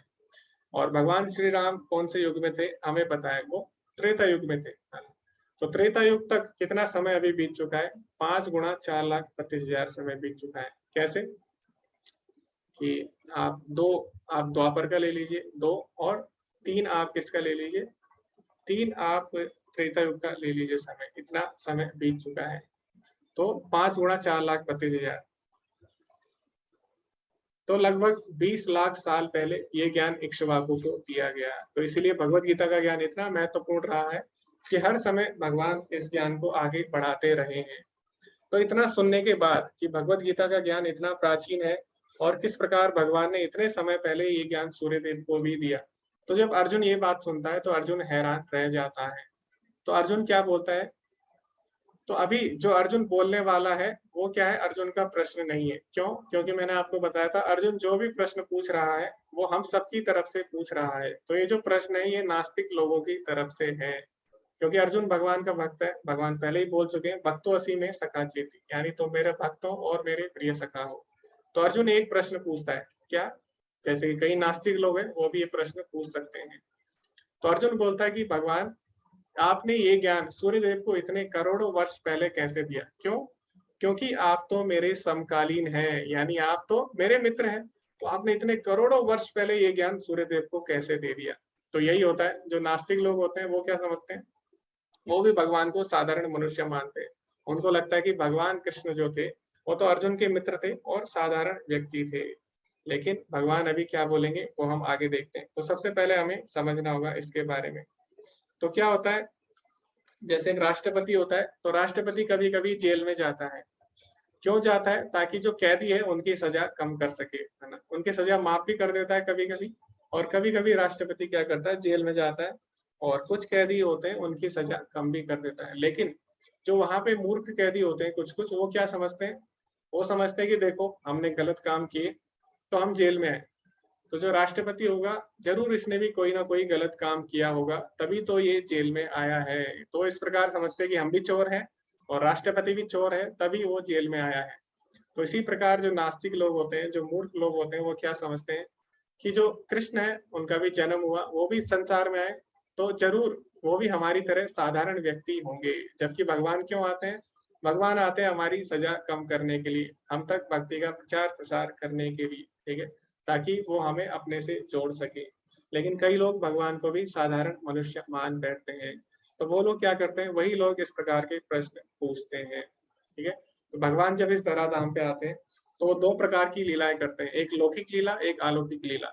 तो लौकिक लीला यानी सांसारिक जो कार्य भगवान करते हैं, जैसे मक्खन चुराना और अपने मित्रों के साथ खेलना और अपनी माता से मार खाना। तो ये सब जब करते हैं तो जो नास्तिक लोग होते हैं वो बोलते हैं, देखो इसने चोरी की, हम भी चोरी कर रहे हैं, ठीक है, और इसने अपनी माता से मार खाई तो हम भी मार खा रहे हैं, ये अपने मित्रों के साथ खेला, हम भी खेले, तो ये फिर भगवान कैसे हो? तो जो असुर लोग होते हैं वो केवल भगवान की लौकिक लीलाएं देखते हैं, लेकिन भगवान अलौकिक लीलाएं भी करते हैं, जैसे गोवर्धन पर्वत उठाना, ठीक है, और अर्जुन को विराट रूप दिखाना, और इतनी कम आयु में ही अनेक असुरों का वध करना। तो जो असुर लोग होते हैं वो अलौकिक लीलाएं नहीं देख पाते और भगवान की केवल लौकिक लीला देखकर वो क्या करते हैं? भगवान पे संदेह करने लगते हैं, भगवान को भी वो अपने जैसा मान बैठते हैं। लेकिन भगवान अभी अर्जुन को क्या बताते हैं कि भगवान के साथ ऐसा नहीं है, दोनों में अंतर है। क्या अंतर है? अजो अपि सन्नप्यात्मा भूतानाम ईश्वरो अपि सन् प्रकृतिम स्वामधिष्ठाय संभवामि आत्मा मायया। यद्यपि मैं अजन्मा तथा अविनाशी हूँ और यद्यपि मैं समस्त जीवों का स्वामी हूँ, तो भी प्रत्येक युग में मैं अपने आदि दिव्य रूप में प्रकट होता हूँ। तो भगवान अर्जुन को बताते हैं कि भगवान अर्जुन की तरह या हमारी तरह कोई साधारण व्यक्ति नहीं है। अजो अपि सन्नप्यात्मा भूतानाम ईश्वरो अपि सन, यानी भगवान सभी के ईश्वर हैं और वो अपनी इच्छा से इस धराधाम पर प्रकट होते हैं। तो जैसे कोई प्रेसिडेंट होता है, राष्ट्रपति होता है, तो वो क्या करता है? दूसरे देश अगर उसे जाना होता है तो उसे क्या करना होता है, उसे अपना पासपोर्ट, वीज़ा दिखाने की आवश्यकता नहीं होती। वो अपनी इच्छा से किसी भी देश में जा सकता है। इसी प्रकार भगवान श्री कृष्ण हैं, वो अपनी इच्छा से कभी भी इस धराधाम पर प्रकट हो सकते हैं। तो उनका जन्म और हमारे जन्म में दोनों में अंतर है। तो अपनी इच्छा से कभी भी प्रकट हो सकते हैं। अपने जन्म पे उनका पूरे तरह से नियंत्रण है। तो जब उनका जन्म होता है तो कोई साधारण जन्म के समान नहीं होता। जन्म के समय वो क्या करते हैं, अपने चतुर्भुज रूप में पहले प्रकट होते हैं, उसके बाद अपने दोबारा श्याम सुंदर रूप में प्रकट होते हैं। और जन्म के समय ही वो अपने माता-पिता से बात भी करते हैं, उनको निर्देश भी देते हैं कि मुझे नंद महाराज के यहाँ छोड़ के आ जाइए। तो क्या ऐसा कोई जीवात्मा कर सकती है? नहीं कर सकती। ऐसा केवल भगवान ही कर सकते हैं। वो अपने माता-पिता चुन सकते हैं, है ना? हम नहीं चुन सकते, ठीक है? उसके बाद भगवान आते हैं, लेकिन भगवान के प्राकट्य का क्या कारण होता है? तो भगवान क्यों आते हैं? यदा यदा हि धर्मस्य ग्लानिर्भवति भारत अभ्युत्थानम् अधर्मस्य तदात्मानं सृजाम्यहम्। हे भरतवंशी, जब भी और जहाँ भी धर्म का पतन होता है और अधर्म की प्रधानता होने लगती है, तब-तब मैं अवतार लेता हूँ। आगे भगवान विस्तार से बताएँगे कि वास्तव में भगवान का उद्देश्य क्या होता है इस धराधाम पर प्रकट होने का। तो उसमें भगवान 3 चीज़ें बताते हैं, परित्राणाय साधूनां विनाशाय च दुष्कृतां धर्म संस्थापनार्थाय संभवामि युगे युगे। तो सबसे पहला जो काम है भगवान का वो क्या है? कई लोगों को लगता है कि भगवान आते हैं असुरों को मारने के लिए, है ना? लेकिन ऐसा नहीं है, भगवान असुरों को मारने के लिए आते हैं, लेकिन वो भगवान का प्राथमिक कार्य नहीं होता। तो भगवान का प्राथमिक कार्य क्या होता है? परित्राणाय साधूनाम यानी भक्तों का उद्धार करने के लिए, उनको आनंद प्रदान करने के लिए भगवान आते हैं। तो भगवान का पहला कर्तव्य क्या होता है आने का? अपने भक्तों को आनंद देना, ना कि असुरों को मारना। उसके बाद दूसरा कार्य क्या होता है भगवान का? विनाशाय च दुष्कृताम। दूसरा कार्य होता है असुरों को मारना, ठीक है? पहला कार्य क्या होता है? अपने भक्तों को प्रेम देना, आनंद देना। और फिर तीसरा कार्य धर्म संस्थापनार्थाय यानी धर्म की स्थापना करना। तो इस प्रकार भगवान आते हैं, ठीक है? तो हम देखते हैं भगवान आते हैं, तो जैसे कई लोग बोलते हैं कि भगवान श्री कृष्ण ने यशोदा माता के गर्भ से जन्म लिया, तो भगवान कैसे हो सकते हैं? ठीक है, ऐसे लोग बोलते हैं कि उन्होंने जन्म लिया गर्भ से तो भगवान कैसे हुए? तो हमें समझना होगा भगवान को जन्म लेने के लिए माता-पिता की आवश्यकता नहीं है। जैसे कि हम देखें जो नरसिंह देव भगवान हैं, वो कहाँ से आते हैं? वो खंबे से भी प्रकट हो जाते हैं ना। लेकिन भगवान श्री कृष्ण ने यशोदा के गर्भ से प्रकट हुए, यानी वहां से जन्म लिया। क्यों? उसका कारण यहाँ पे दिया है, परित्राणाय साधुनाम यानी अपने भक्तों को आनंद देने के लिए। तो जो यशोदा माता है, उन्हें वात्सल्य रस प्रदान करने के लिए भगवान क्या करते हैं? उनको अपनी माता के रूप में स्वीकार करते हैं। तो भगवान जब खम्बे से जन्म ले सकते हैं, तो क्या भगवान गर्भ से जन्म नहीं ले सकते? ठीक है, तो भगवान गर्भ से भी जन्म ले सकते हैं। तो हमें ये समझना होगा भगवान के जो प्राकट्य का वास्तविक उद्देश्य होता है, वो अपने भक्तों को प्रसन्न करना होता है, उनको प्रेम देना होता है। उसके लिए भगवान खम्बे से भी आ सकते हैं। जैसे अभी जो प्रहलाद महाराज थे, उनके पिता ने जब उन्हें प्रताड़ित किया, तो भगवान खंबे से भी प्रकट हुए। अब भगवान खंबे से क्यों प्रकट हुए?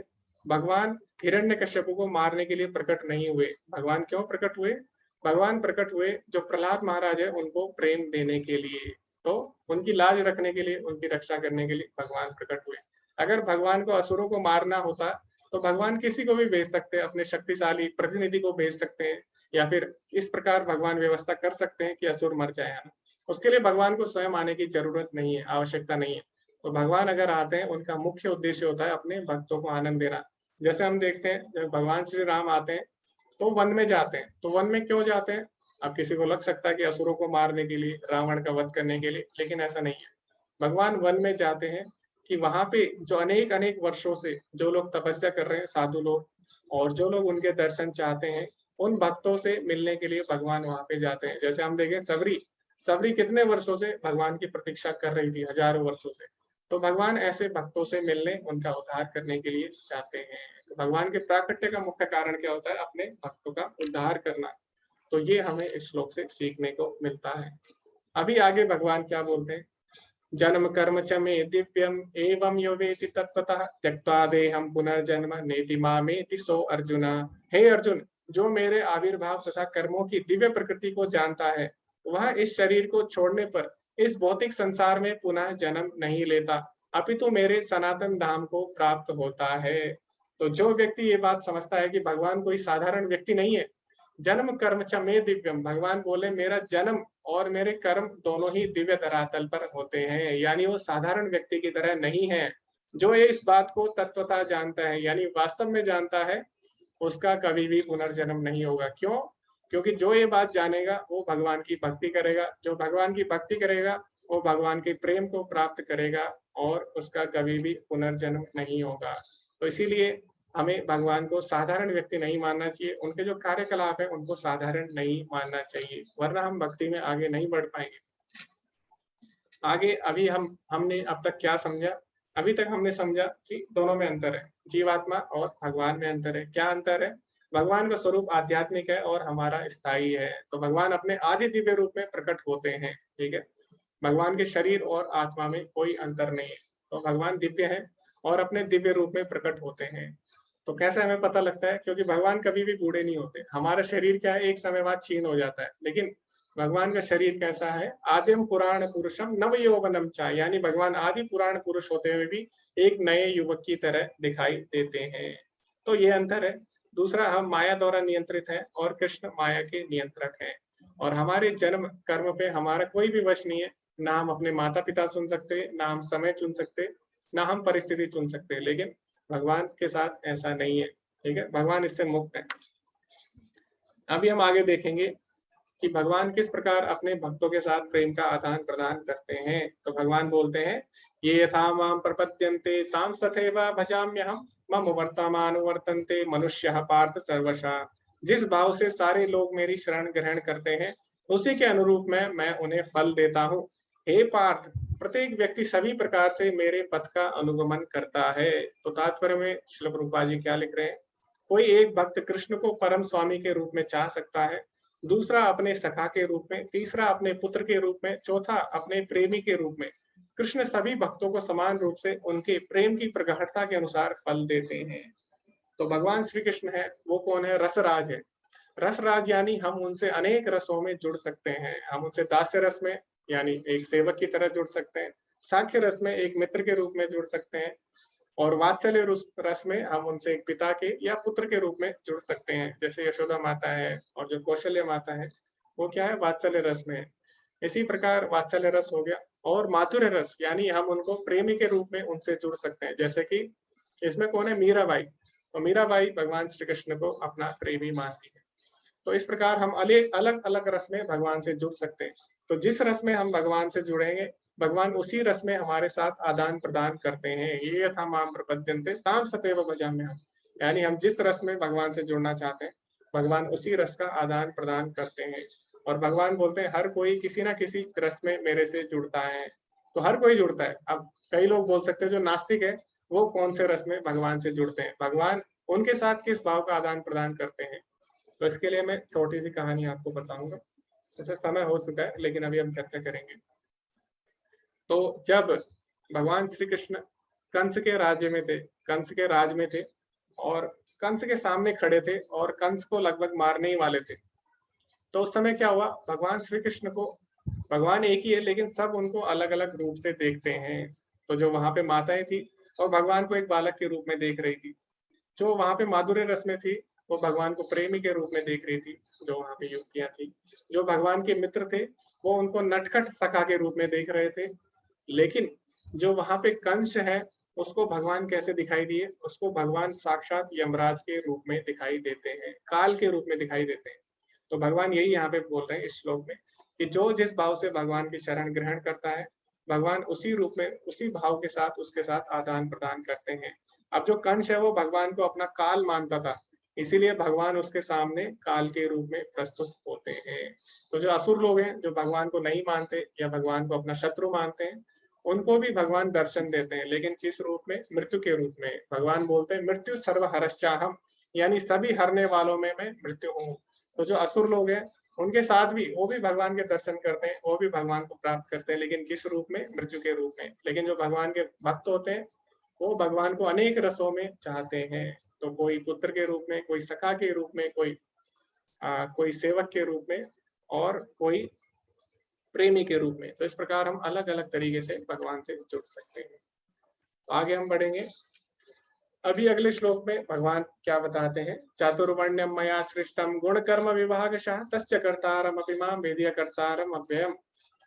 प्रकृति के 3 गुणों और उनसे संबंध कर्म के अनुसार मेरे द्वारा मानव समाज के 4 विभाग रचे गए। यद्यपि मैं इस व्यवस्था का सृष्टा हूँ, किंतु तुम यह जान लो कि मैं इतने पर भी अव्यय अकर्ता हूँ। तो यहाँ पे भगवान बोले कि जो 4 वर्ण बनाए गए हैं, कौन से, ब्राह्मण क्षत्रिय वैश्य शूद्र, वो मेरे द्वारा बनाए गए हैं। अच्छा, अब कोई अगर सुनेगा तो उसे लग सकता है कि ये जो व्यवस्था है अभी वो भगवान के कारण है और इसी के कारण सब आपस में लड़ रहे हैं। तो हमें मिल गया, हमें इसका कारण मिल गया, इसके कारण कौन है, भगवान है। तो भगवान के कारण ही ये सब हो रहा है, ऐसा नहीं है। जो ये वर्ण था ये किसके अनुसार था वो भी हमें देखना है। तो भगवान बोल रहे चातुर्वर्ण मया सृष्टम, 4 वर्ण मैंने बनाए, लेकिन किस आधार पर थे, गुण कर्म विभागशः, यानी गुण और कर्म के अनुसार थे। तो ये जन्म के अनुसार नहीं थे, ठीक है। तो आजकल क्या हो गया, आजकल कलयुग में उसको विकृत कर दिया गया, जन्म के अनुसार कर दिया गया। तो ऐसा बिल्कुल भी नहीं था। जो 4 वर्ण थे किसके अनुसार थे, गुण कर्म विभागशः, यानी किसी के गुण और कर्म के अनुसार। तो जैसे डॉक्टर है, डॉक्टर का बेटा डॉक्टर नहीं होता जब तक कि उसके पास डिग्री ना हो, योग्यता ना हो, है ना। इसी प्रकार जो ब्राह्मण है उसका बेटा ब्राह्मण नहीं होगा अगर उसके पास योग्यता नहीं है। जो क्षत्रिय है उसका बेटा क्षत्रिय नहीं होगा अगर उसके पास योग्यता नहीं है, ठीक है। तो ये 4 वर्ण किसके अनुसार थे, गुण और कर्म के अनुसार थे। तो जैसे आप अगर अभी किसी कक्षा में जाएंगे, वहां पे बहुत सारे बच्चे होते हैं, तो आप उनसे पूछे आप भविष्य में क्या बनना चाहते हैं, तो कई बच्चे हैं वो बोलेंगे हम टीचर बनना चाहते हैं, हम अध्यापक बनेंगे। तो इस प्रकार है। कई बच्चे बोलेंगे हम लोग आर्मी में जाना चाहते हैं, हम लोगों को आर्मी में जाना है, ठीक है। कई लोग बोलेंगे हमें पुलिस में जाना है। तो ये दूसरे प्रकार के हो गए। अब तीसरे प्रकार के बच्चे कौन होंगे, वो बोलेंगे हमें अपना बिजनेस करना है, हमें हमें किसी के लिए काम नहीं करना, हमें स्वयं का बिजनेस करना है, ठीक है। तो तीसरे प्रकार के लोग हो गए, है ना, वैश्य इनको हम बोल सकते हैं। पहले जो है ब्राह्मण, क्षत्रिय, वैश्य। अभी जो कुछ बच्चे हैं वो क्या बोल सकते हैं, वो बोल सकते हैं कि हमें हमें नहीं पता हमें क्या करना है, और हमें जो भी बोलेंगे बस हम वही कर देंगे, ठीक है। तो जो भी हमें बोले हम बस वही कर लेंगे। तो इस प्रकार 4 प्रकार के हमने लोग देखे। तो ये किसके अनुसार है, ये उनके गुण के अनुसार है। तो इसी प्रकार जो 4 वर्ण बनाए गए वो हमारे गुण और कर्म के अनुसार थे। और आगे भगवान इसमें क्या बोलते हैं, तस्य कर्तारम अभिमाम विधि कर्तारम अव्ययम, यानी भगवान ने 4 वर्ण बनाए लेकिन भगवान चारों वर्णों से ऊपर हैं। तो क्योंकि हम लोग भगवान के अंश हैं, इसीलिए हम भी 4 वर्णों से और तीनों गुणों से ऊपर हैं।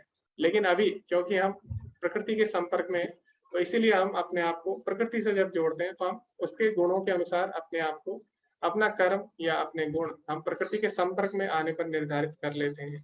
लेकिन हमारा वास्तविक उद्देश्य क्या होना चाहिए, इन 4 वर्णों से ऊपर उठना है। यानी जब हम भगवान की सेवा करते हैं और 4 वर्ण, उनको क्या कर्तव्य करने हैं वो शास्त्रों में बताए गए। तो जब कोई उन कर्तव्यों को करता है तो वो भी भगवान की प्राप्ति कर सकता है धीरे धीरे। और क्योंकि भगवान 4 वर्णों से ऊपर है, इसीलिए जो भगवान की भक्ति करता है वो भी 4 वर्णों से ऊपर उठ जाता है। तो यहाँ पे हमें ये सीखने को मिलता है। अभी आगे भगवान क्या बोलते हैं, न माम कर्माणि लिम्पन्ति न मे कर्म फला स्पृहा इति माम यो विजानाति कर्म विना स बध्यते। मुझ पर किसी कर्म का प्रभाव नहीं पड़ता, ना ही मैं कर्म फल की कामना करता हूँ। जो मेरे संबंध में इस सत्य को जानता है वह कभी भी कर्मों के पाश में नहीं बनता। तो भगवान पे किसी भी कर्म का प्रभाव नहीं पड़ता। जैसे राजा होता है, राजा क्या करता है, राजा नियम बनाता है लेकिन वो नियम राजा पे लागू नहीं होते। इसी प्रकार जो कर्म का विधान है किसने बनाया, स्वयं भगवान ने बनाया, लेकिन भगवान कभी भी कर्म के बंधन में नहीं बनते हैं। हमें ये बात समझनी होगी। जैसे मकड़ी होती है, मकड़ी क्या करती है, मकड़ी अपना जाला बनाती है और फिर मकड़ी उसमें विचरण करती है, लेकिन मकड़ी उसमें फंसती नहीं है, और समय आने पर वो क्या करती है, वो जाले को निगल भी लेती है। इसी प्रकार भगवान क्या करते हैं, ये भौतिक सृष्टि बनाते हैं, भगवान उसमें विचरण करते हैं, कार्य भी करते हैं, लेकिन भगवान उसमें नहीं फंसते, और फिर एक समय भगवान इसको विनष्ट भी कर देते हैं। तो भगवान हमें हमारी तरह नहीं है, जीवात्मा की तरह बिल्कुल भी नहीं है। तो जीवात्मा क्या करती है, जीवात्मा जब माया के संपर्क में जाती है तो माया से गिर जाती है, लेकिन भगवान हमेशा माया के पति बने रहते हैं, ठीक है। तो इसीलिए भगवान को मायाधीश भी बोला जाता है। तो ये दोनों में अंतर है। अभी भगवान आगे क्या बोलते हैं, प्राचीन काल में समस्त मुक्त आत्माओं ने मेरी दिव्य प्रकृति को जान करके ही कर्म किया, अतः तुम्हें चाहिए कि उनके पद चिन्हों का अनुसरण करते हुए अपने कर्तव्य का पालन करो। तो यहाँ पे भगवान बोल रहे कि तुम महापुरुष हो और तुम बहुत ही श्रेष्ठ योद्धा हो, तो तुम्हें क्या करना चाहिए? जो महान लोगों ने कार्य किए तुम्हें वही करना चाहिए, और महान लोगों ने मेरे लिए कार्य किए हैं, ठीक है? तो अगर तुम ऐसा करोगे तो तुम क्या होगा, तुम उनका अगर अनुसरण करोगे तो तुम भी उन्हीं की तरह परम गति को प्राप्त कर सकते हो। तो जैसे जो जनक महाराज थे वो भी राज ऋषि थे, तो भी राजा भी थे, भगवान के भक्त भी थे। तो भगवान उदाहरण भी देते हैं आगे आने वाले श्लोकों में कि हमें जनक महाराज जैसे तुम्हें कार्य करना चाहिए। जनक महाराज ने क्या किया? अपने कर्तव्य का पालन किया। तो इसीलिए अर्जुन तुम्हें उन्हीं के पद चिन्हों पर चलना चाहिए, और तुम्हें भी क्या करना चाहिए? तुम्हें भी उन्हीं की तरह भक्ति करनी चाहिए, और तुम्हें भी उन्हीं की तरह दिव्य पद को प्राप्त करना चाहिए। तो यहाँ पे आगे तात्पर्य में प्रभुपाद जी क्या लिखते हैं? मनुष्यों की दो श्रेणियां हैं, कुछ के मनों में दूषित विचार भरे रहते हैं और कुछ भौतिक दृष्टि से स्वतंत्र होते हैं। कृष्ण भावनामृत इन दोनों श्रेणियों के व्यक्तियों के लिए समान रूप से लाभप्रद है। जिनके मनों में दूषित विचार भरे हैं उन्हें चाहिए कि भक्ति के अनुष्ठानों का पालन करते हुए क्रमिक शुद्धिकरण के लिए कृष्ण भावनामृत को ग्रहण करें, और जिनके मन पहले से ही ऐसी अशुद्धियों से स्वच्छ हो चुके हैं वे उसी कृष्ण भावनामृत में अग्रसर होते रहें, जिससे अन्य लोग उनके आदर्शों कार्यों का अनुसरण कर सके और लाभ उठा सके। तो प्रभुपाद जी यहाँ पे बोले दो तरह के व्यक्ति होते हैं। पहला, जो लोग भक्ति नहीं कर रहे, जो लोग क्या कर रहे हैं, जिनके मन में अभी भी दूषित विचार है। दूसरे व्यक्ति कौन है? जिनका भक्ति करके हृदय शुद्ध हो चुका है। तो यहाँ पे प्रभुपाद जी बोले दोनों को भक्ति करनी चाहिए, दोनों को भगवान की सेवा करनी चाहिए। क्यों? क्योंकि जिसका हृदय अभी शुद्ध नहीं है वो भगवान की भक्ति करेगा तो उसका हृदय धीरे धीरे शुद्ध होगा, तो उसे भक्ति करनी चाहिए। दूसरा, जिनके हृदय पहले से ही शुद्ध हो चुके हैं उनको भी भगवान की भक्ति करनी चाहिए। क्यों? क्योंकि वो भगवान की भक्ति करेंगे तो, क्योंकि वो महान लोग हैं, तो उनका अनुसरण बाकी सारे लोग करेंगे। तो इसीलिए दोनों को हर अवस्था में भक्ति करनी चाहिए, चाहे जिसका हृदय शुद्ध हो गया या नहीं हो गया। तो यहाँ पे यही बात भगवान अर्जुन को बोलते हैं कि मुक्त आत्माओं ने भी क्या किया? उनके जो कर्तव्य है उनका पालन किया। इसीलिए तुम्हें भी अपने कर्तव्य का पालन करना चाहिए और उनके पद चिन्हों पर चलना है। आगे भगवान बोलते हैं तीन प्रकार के हमारे कार्य होते हैं, जो भी हम गतिविधियां करते हैं तीन प्रकार की होती है। कर्मणो ह्यपि बोद्धव्यम बोद्धव्यम च विकर्मणा अकर्मणश्च बोद्धव्यम गहना कर्मणो गति। कर्म की बारीकियों को समझना अत्यंत कठिन है, अतः मनुष्य को चाहिए कि यह ठीक प्रकार से जाने कर्म क्या है, विकर्म क्या है और अकर्म क्या है। तो भगवान बोले हमें ठीक प्रकार से जानना होगा कि वास्तव में जो हम गतिविधियां कर रहे हैं, जो भी हम कार्य कर रहे हैं वो किस प्रकार का है। तो तीन प्रकार के कार्य होते हैं। सबसे पहला आता है कर्म। यहाँ पे भगवान बोलते हैं कर्मणो ह्यपि बोद्धव्यम, यानी सबसे पहले हमें किसके बारे में जानना है? कर्म क्या होता है। तो कर्म होता है जो शास्त्रों में हमारा कर्तव्य बताया गया है। तो हमारे कर्तव्य और कार्यों को करना वे महान या छोटे हो सकते हैं। तो शास्त्रों के अनुसार अगर कोई कार्य करता है तो उसको कर्म बोला गया है। और फिर यहाँ पे भगवान बोलते हैं बौद्धव्यम च विकर्मणा, यानी दूसरे प्रकार की गतिविधियां होती है उनको विकर्म बोला गया। विकर्म यानी शास्त्रों के बिल्कुल विरुद्ध कार्य करना। जैसे कि आप यहाँ पे देख सकते हैं चित्र में, यहाँ पे लिखा है नो पार्किंग, यानी गाड़ी खड़ी करना मना है, लेकिन यहाँ पे लोगों ने क्या किया? गाड़ी खड़ी कर दी है। तो यहाँ पे जो काम मना है, ऐसे कार्य करना जो शास्त्रों में मना है, इस प्रकार के कार्य करना, इनको विकर्म बोला गया है। और उसके बाद आता है अकर्म। तो जो कर्म है यानी अच्छे कार्य हैं, जो विकर्म है दोनों के फल होते हैं, दोनों हमें इस संसार से बांध सकते हैं। लेकिन अकर्म का अर्थ होता है वो कार्य जिसका कोई भी फल नहीं आता, जिसके कोई भी प्रतिक्रिया नहीं आती, तो उनको अकर्म बोला गया है। वो कर्म कौन से होते हैं? जो हम भगवान के लिए करते हैं। कल हमने पढ़ा था तीसरे अध्याय के 9वें श्लोक में, यज्ञार्थात कर्मणो अन्यत्र लोकोयम कर्म बंधना, कि जो हम भगवान के लिए कार्य करते हैं वो क्या करते हैं? हमें संसार से मुक्त करते हैं। उसके अलावा जो कार्य होते हैं, चाहे वो कर्म हो या विकर्म हो, वो क्या करते हैं? हमें इस संसार से बांधते हैं। तो इसलिए भगवान बोले हमें कर्म की बारीकियों को समझना होगा, ताकि हम जान सके कि हम जो भी कार्य कर रहे हैं वो कौन से कर्म में आता है, कर्म में आता है, विकर्म में या अकर्म में। तो ये भगवान इसमें बताते हैं। आगे भगवान दिव्य ज्ञान के बारे में बताते हैं कि किस प्रकार हम दिव्य ज्ञान प्राप्त कर सकते हैं। तो ये जानना बहुत ही आवश्यक है, किस प्रकार हम दिव्य ज्ञान को प्राप्त करें। तो भगवान बताते हैं कठोर व्रत अंगीकार करके कुछ लोग अपनी संपत्ति का त्याग करके, कुछ कठिन तपस्या के द्वारा, कुछ अष्टांग योग पद्धति के अभ्यास द्वारा अथवा दिव्य ज्ञान में उन्नति करने के लिए वेदों के अध्ययन द्वारा प्रबुद्ध बनते हैं। तो अलग अलग तरीके से लोग दिव्य ज्ञान प्राप्त करना चाहते हैं। जैसे यहाँ पे आप देख रहे हैं सबसे पहले चित्र में कौन है? यहाँ पे ध्रुव महाराज है। तो ध्रुव महाराज ने क्या किया? ध्रुव महाराज ने अनेक वर्ष तक तपस्या की। तो कई लोग तप करते हैं, कई लोग अपनी संपत्ति का त्याग करते हैं। जैसे हमने पढ़ा अभी, परसों हमने एक कहानी की थी भरत महाराज की, कल या परसों। तो भरत महाराज ने क्या किया था, अपना सारा राजपाट त्याग दिया था। तो कई लोग अपनी संपत्ति का त्याग करके, कई लोग कठोर व्रत करके, कई लोग अष्टांग योग के द्वारा, कई लोग गुरु की शरण में जाके, इस प्रकार अलग अलग तरीके से लोग क्या करते हैं, दिव्य ज्ञान में आगे बढ़ना चाहते हैं। हे कुरुश्रेष्ठ, जब यज्ञ के बिना मनुष्य इस लोक में या इस जीवन में ही सुख पूर्वक नहीं रह सकता, तो फिर अगले जन्म में कैसे रह सकता है। तो हमें यज्ञ करना ही होगा दिव्य ज्ञान के लिए। यज्ञ मतलब होता है भगवान के लिए कर्म करना। तो कई लोग तपस्या करके करते हैं, कई लोग ध्यान द्वारा करते हैं, कई लोग अपनी संपत्ति का त्याग करके। तो दिव्य ज्ञान की प्राप्ति के लिए लोग अलग अलग तरह से प्रयास करते हैं। हे परंतप, द्रव्य यज्ञ से ज्ञान यज्ञ श्रेष्ठ है। हे पार्थ, अंततोगत्वा सारे कर्मों का अवसान दिव्य ज्ञान में होता है। तो द्रव्य यज्ञ कौन सा होता है, जिसमें हम अपनी संपत्ति का त्याग करते हैं, या जिसमें हम जो अपनी भौतिक संपत्ति है उसकी आहुति देते हैं। तो जैसे हम जो यज्ञ यज्ञ करते हैं, आपने देखा होगा, उसमें हम क्या डालते हैं, घी डालते हैं, तिल डालते हैं। तो उसमें हम क्या कर रहे हैं, जो भौतिक संपदा है उसका हम उसमें त्याग कर रहे हैं। तो इस प्रकार के यज्ञ को द्रव्य यज्ञ किया जाता है, यानी जिसमें हम पदार्थ की आहुति देते हैं। तो भगवान बोल रहे हैं सारे यज्ञों से जो द्रव्य यज्ञ है, उससे जो श्रेष्ठ यज्ञ कौन सा है, वो ज्ञान यज्ञ है। और अगर हम द्रव्य यज्ञ भी कर रहे हैं तो हमें दिव्य ज्ञान की प्राप्ति के लिए करना चाहिए। लेकिन वास्तव में ज्ञान किस प्रकार लेना है वो भगवान बताते हैं चौथे अध्याय के 34वें श्लोक में। तो भगवान बताते हैं, तद्विधि प्रणिपातेन परिप्रश्नेन सेवया उपदेक्षन्ति ते ज्ञानम ज्ञानिनस्तत्त्वदर्शिना। तुम गुरु के पास जाकर सत्य को जानने का प्रयास करो, उनसे विनीत होकर जिज्ञासा करो और उनकी सेवा करो। स्वरूप सिद्ध व्यक्ति तुम्हें ज्ञान प्रदान कर सकता है, क्योंकि उन्होंने सत्य का दर्शन किया है। तो जो दिव्य ज्ञान है, जैसे भी भौतिक ज्ञान क्या है, भौतिक ज्ञान आप प्राप्त कर सकते हो कैसे, आप ट्यूशन जाओ, वहां पे आप पैसे दो। तो आजकल क्या होता है, लोग ट्यूशन जाते हैं, वहां पे पैसे देते हैं और उन्हें ज्ञान प्राप्त हो जाता है ना। लेकिन दिव्य ज्ञान जो है वो पैसों से प्राप्त नहीं होगा।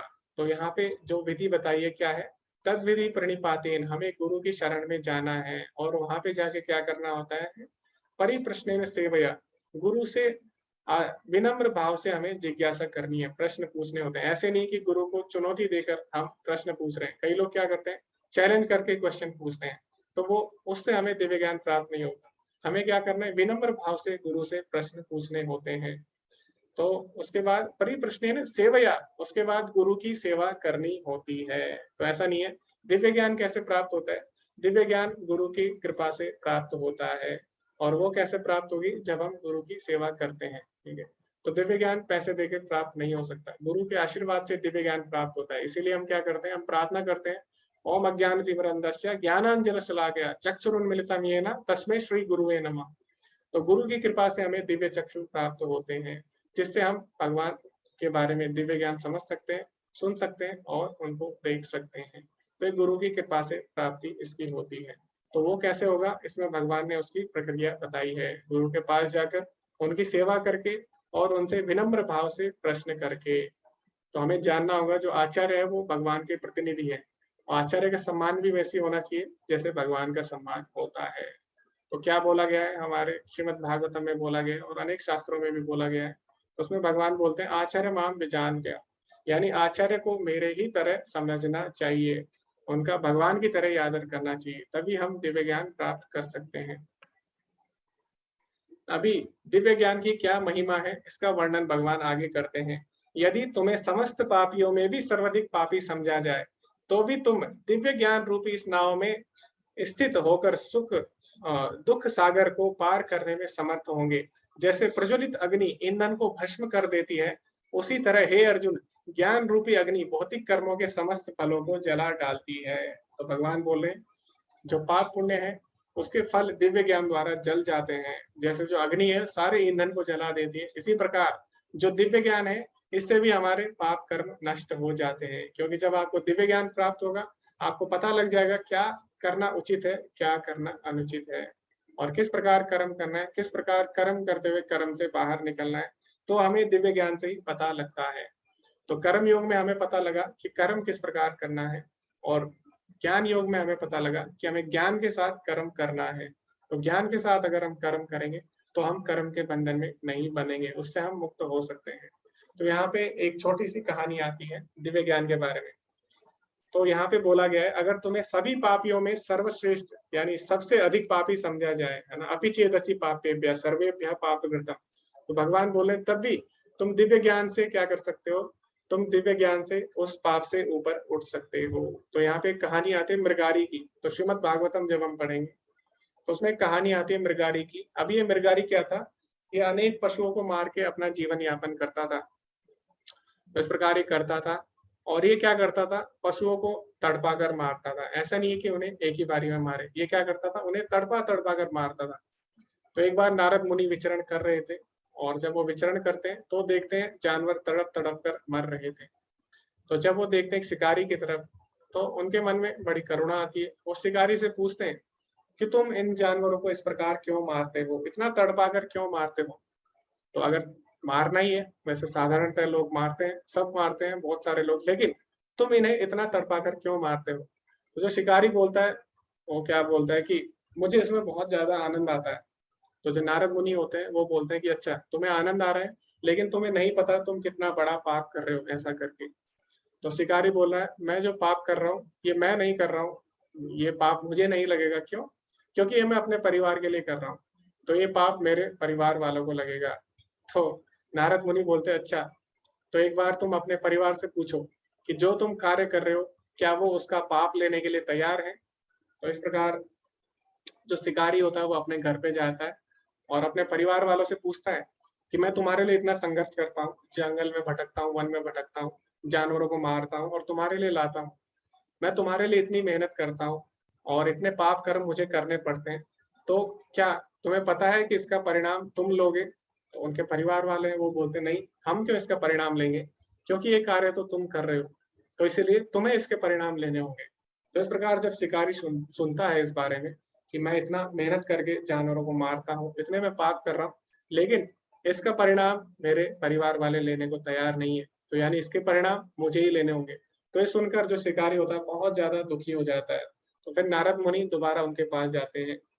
तो नारद मुनि क्या करते हैं, अभी उनको दिव्य ज्ञान देते हैं। तो शिकारी क्या करता है, हमने बताया था तद्विधि प्रणिपातेन, यानी गुरु की शरण में जाना चाहिए, परिप्रश्न सेवया, उनसे प्रश्न करने चाहिए विनीत भाव से।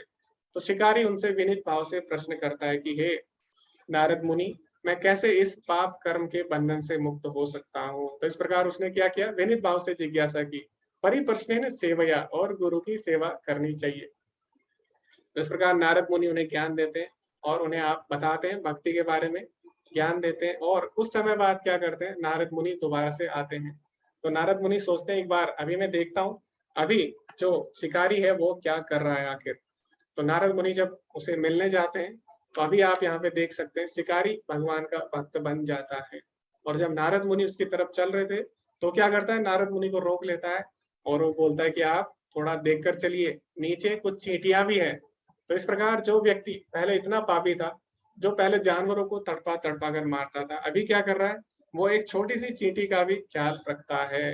तो इस प्रकार जो दिव्य ज्ञान होता है उससे हमारे सारे पाप नष्ट हो जाते हैं और क्या होता है, हमारा हृदय शुद्ध हो जाता है। उसके लिए क्या करना होगा, गुरु की शरण में जाना होता है, जैसे शिकारी ने किया। भले ही कितना भी पापी हो कोई भी, अगर वो गुरु की शरण में जाता है तो दिव्य ज्ञान के कारण उसके सारे पाप कर्म नष्ट हो जाते हैं और उसका हृदय शुद्ध हो जाता है।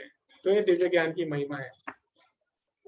तो जो श्रद्धालु दिव्य ज्ञान में समर्पित है और जिसने इंद्रियों को वश में कर लिया, वह इस ज्ञान को प्राप्त करने का अधिकारी है और इसे प्राप्त करते ही वह तुरंत आध्यात्मिक शांति को प्राप्त होता है। जो व्यक्ति अपने कर्म फलों का परित्याग करते हुए भक्ति करता है और जिसके संशय दिव्य ज्ञान द्वारा विनष्ट हो चुके हैं, वही वास्तव में आत्मपरायण है। हे धनंजय, वह कर्मों के बंधन से नहीं बंधता। अतः तुम्हारे हृदय में अज्ञान के कारण जो भी संशय उठे हैं उन्हें ज्ञान रूपी शस्त्र से काट डालो। हे भरत, तुम योग से संबंधित होकर खड़े हो और युद्ध करो। तो हमारे जीवन में दुख क्यों आता है, अज्ञानता के कारण। हमारे जीवन में संशय क्यों आते हैं, अज्ञानता के कारण। तो जब दिव्य ज्ञान की प्राप्ति होती है तो हमारे जीवन में सारे दुख और सारे जो भी हमारी असमंजस है, जो भी हमारे संशय, सारे दूर हो जाते हैं। अभी इसी के साथ यह अध्याय समाप्त होता है। अंत में प्रभुपाद जी क्या बोलते हैं उसको हम पढ़ेंगे। इस अध्याय में जिस योग पद्धति का उपदेश हुआ है वह सनातन योग कहलाता है, क्योंकि भगवत गीता का ज्ञान क्या है, सनातन है, आदिकाल से चला आ रहा है, ये हमने इसमें देखा।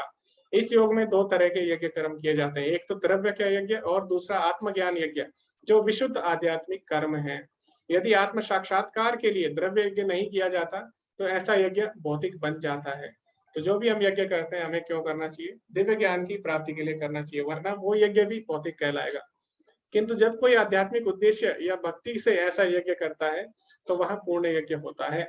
आध्यात्मिक क्रियाएं दो प्रकार की होती है, आत्मबोध यानी अपने बारे में जानना और भगवान के विषय में जानना। जो भगवत गीता के मार्ग का पालन करता है वह ज्ञान की दोनों श्रेणियों को समझ सकता है, यानी अपने बारे में समझ सकता है, भगवान के बारे में समझ सकता है कि भगवान के जो जन्म कर्म है वो साधारण नहीं है, जन्म कर्म च मे दिव्यम, और उसके लिए भगवान के अंश स्वरूप आत्मज्ञान को प्राप्त करने में कोई कठिनाई नहीं होती है। ऐसा ज्ञान लाभप्रद है क्योंकि ऐसा व्यक्ति भगवान के दिव्य कार्यकलापों को समझ सकता है। तो दिव्य ज्ञान से ही हम भगवान के जन्म और कर्म की दिव्यता को समझ सकते हैं, और उससे क्या होता है, पुनर्जन्म नेति, यानी उसका पुनर्जन्म नहीं होता, पुनर्जन्म नेति माम एति, यानी वो भगवान को प्राप्त होता है। इस अध्याय के प्रारंभ में स्वयं भगवान ने अपने दिव्य कार्यकलापों का वर्णन किया है। जो व्यक्ति गीता के उपदेशों को नहीं समझ सकता वह श्रद्धा विहीन है। तो जब तक श्रद्धा नहीं होगी भगवान के प्रति तब तक हम भगवत गीता नहीं समझ सकते। जो भगवान द्वारा उपदेश देने पर भी भगवान के सच्चिदानंद स्वरूप को नहीं समझ पाता तो यह समझना चाहिए कि वह निपट मूर्ख है। तो स्वयं भगवान आके उपदेश दे रहे हैं और भगवान ने भगवत गीता में उपदेश दिए हैं, लेकिन जो ये बात नहीं समझ सकता कि भगवान अपना समस्त ऐश्वर्य छोड़कर इस धराधाम पर प्रकट होते हैं, क्यों? ताकि हमारा कल्याण कर सके। तो उसके लिए भगवान स्वयं आते हैं और उपदेश देते हैं। तब भी जो व्यक्ति भगवान के इन उपदेशों को नहीं समझ सकता वो मूर्ख है। कृष्ण भावनामृत के सिद्धांतों को स्वीकार करके अज्ञान को क्रमशः दूर किया जा सकता है। तो इसी के साथ आज का अध्याय समाप्त होता है।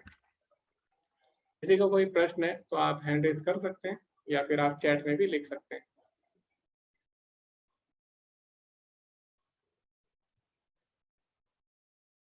ओके, हरे कृष्णा। राम शंकर प्रभु जी। हरे कृष्णा प्रभु जी। जी प्रभु जी, मेरा प्रश्न कल का सेशन से है। कल आपने कहा था इंद्र कुछ समय के लिए भगवान थे। भगवान, इसका क्या मतलब? कुछ भगवान नहीं मनवंतर सुनिए, के लिए? इंद्र मैंने बोला था जो इतने भी पद होते हैं वो सब क्या होते हैं, क्षणिक होते हैं। और भगवान स्वयं बताते हैं भगवद गीता के 8वें अध्याय में, आप ब्रह्म भुवनाथ लोका पुनरावर्तिनो अर्जुना, यानी जो ब्रह्मा जी तक जितने लोग हैं, तो जो स्वर्ग लोक है वो भी ब्रह्मा जी के लोक से नीचे आता है। तो स्वर्ग लोक के ऊपर भी लोक है अच्छे अच्छे, वो है तपोलोक और महर लोक है जहाँ पे बड़े बड़े ऋषि मुनि रहते हैं। ठीक है, उसके बाद आता है सतलोक यानी ब्रह्मा जी का लोक। तो ब्रह्मा जी तक जितने भी लोग हैं सब में जन्म मरण का चक्र लगा रहता है। तो ब्रह्मा जी का भी जो पद है वो भी क्या है, क्षणिक है। तो अभी हमने गणना की ब्रह्मा जी के पद की, है ना, 100 साल तक रहता है ब्रह्मा जी का पद। इसी प्रकार जो इंद्र का पद है, जो सूर्यदेव का पद है, ये भी क्या है, क्षणिक है। तो अभी जो इंद्रदेव है फिर कोई और बन जाता है इंद्रदेव। ठीक है, इस प्रकार अनेक इंद्रदेव है। तो अनंत कोटि ब्रह्मांड में सभी जगह देवी देवता है। तो सभी जगह जैसे ब्रह्मा जी है, तो जब ब्रह्म विमोहन लीला होती है उसमें क्या करते हैं, भगवान अनेक ब्रह्माओं को बुलाते हैं ताकि ब्रह्मा जी का घमंड चूर हो सके। तो अनेक ब्रह्मा है। इसी प्रकार हम देखते हैं एक बार भगवान श्री कृष्ण जब द्वारका में थे तो ब्रह्मा जी उनसे मिलने आते हैं। तो जब ब्रह्मा जी मिलने आते हैं तो उनके जो द्वारपाल होते हैं वो उनसे बोलते हैं कि मुझे भगवान से मिलना है। तो वो जाते हैं भगवान से बोलते हैं कि ब्रह्मा जी आपसे मिलने आए हैं। तो भगवान बोलते हैं कि कौन ब्रह्मा? तो आप उनसे पूछिए कौन से ब्रह्मा। तो द्वारपाल जाते हैं, वो बोलते हैं कि भगवान बोले कौन से ब्रह्मा। तो ब्रह्मा जी हैरान हो जाते हैं, वो बोलते हैं कौन से ब्रह्मा?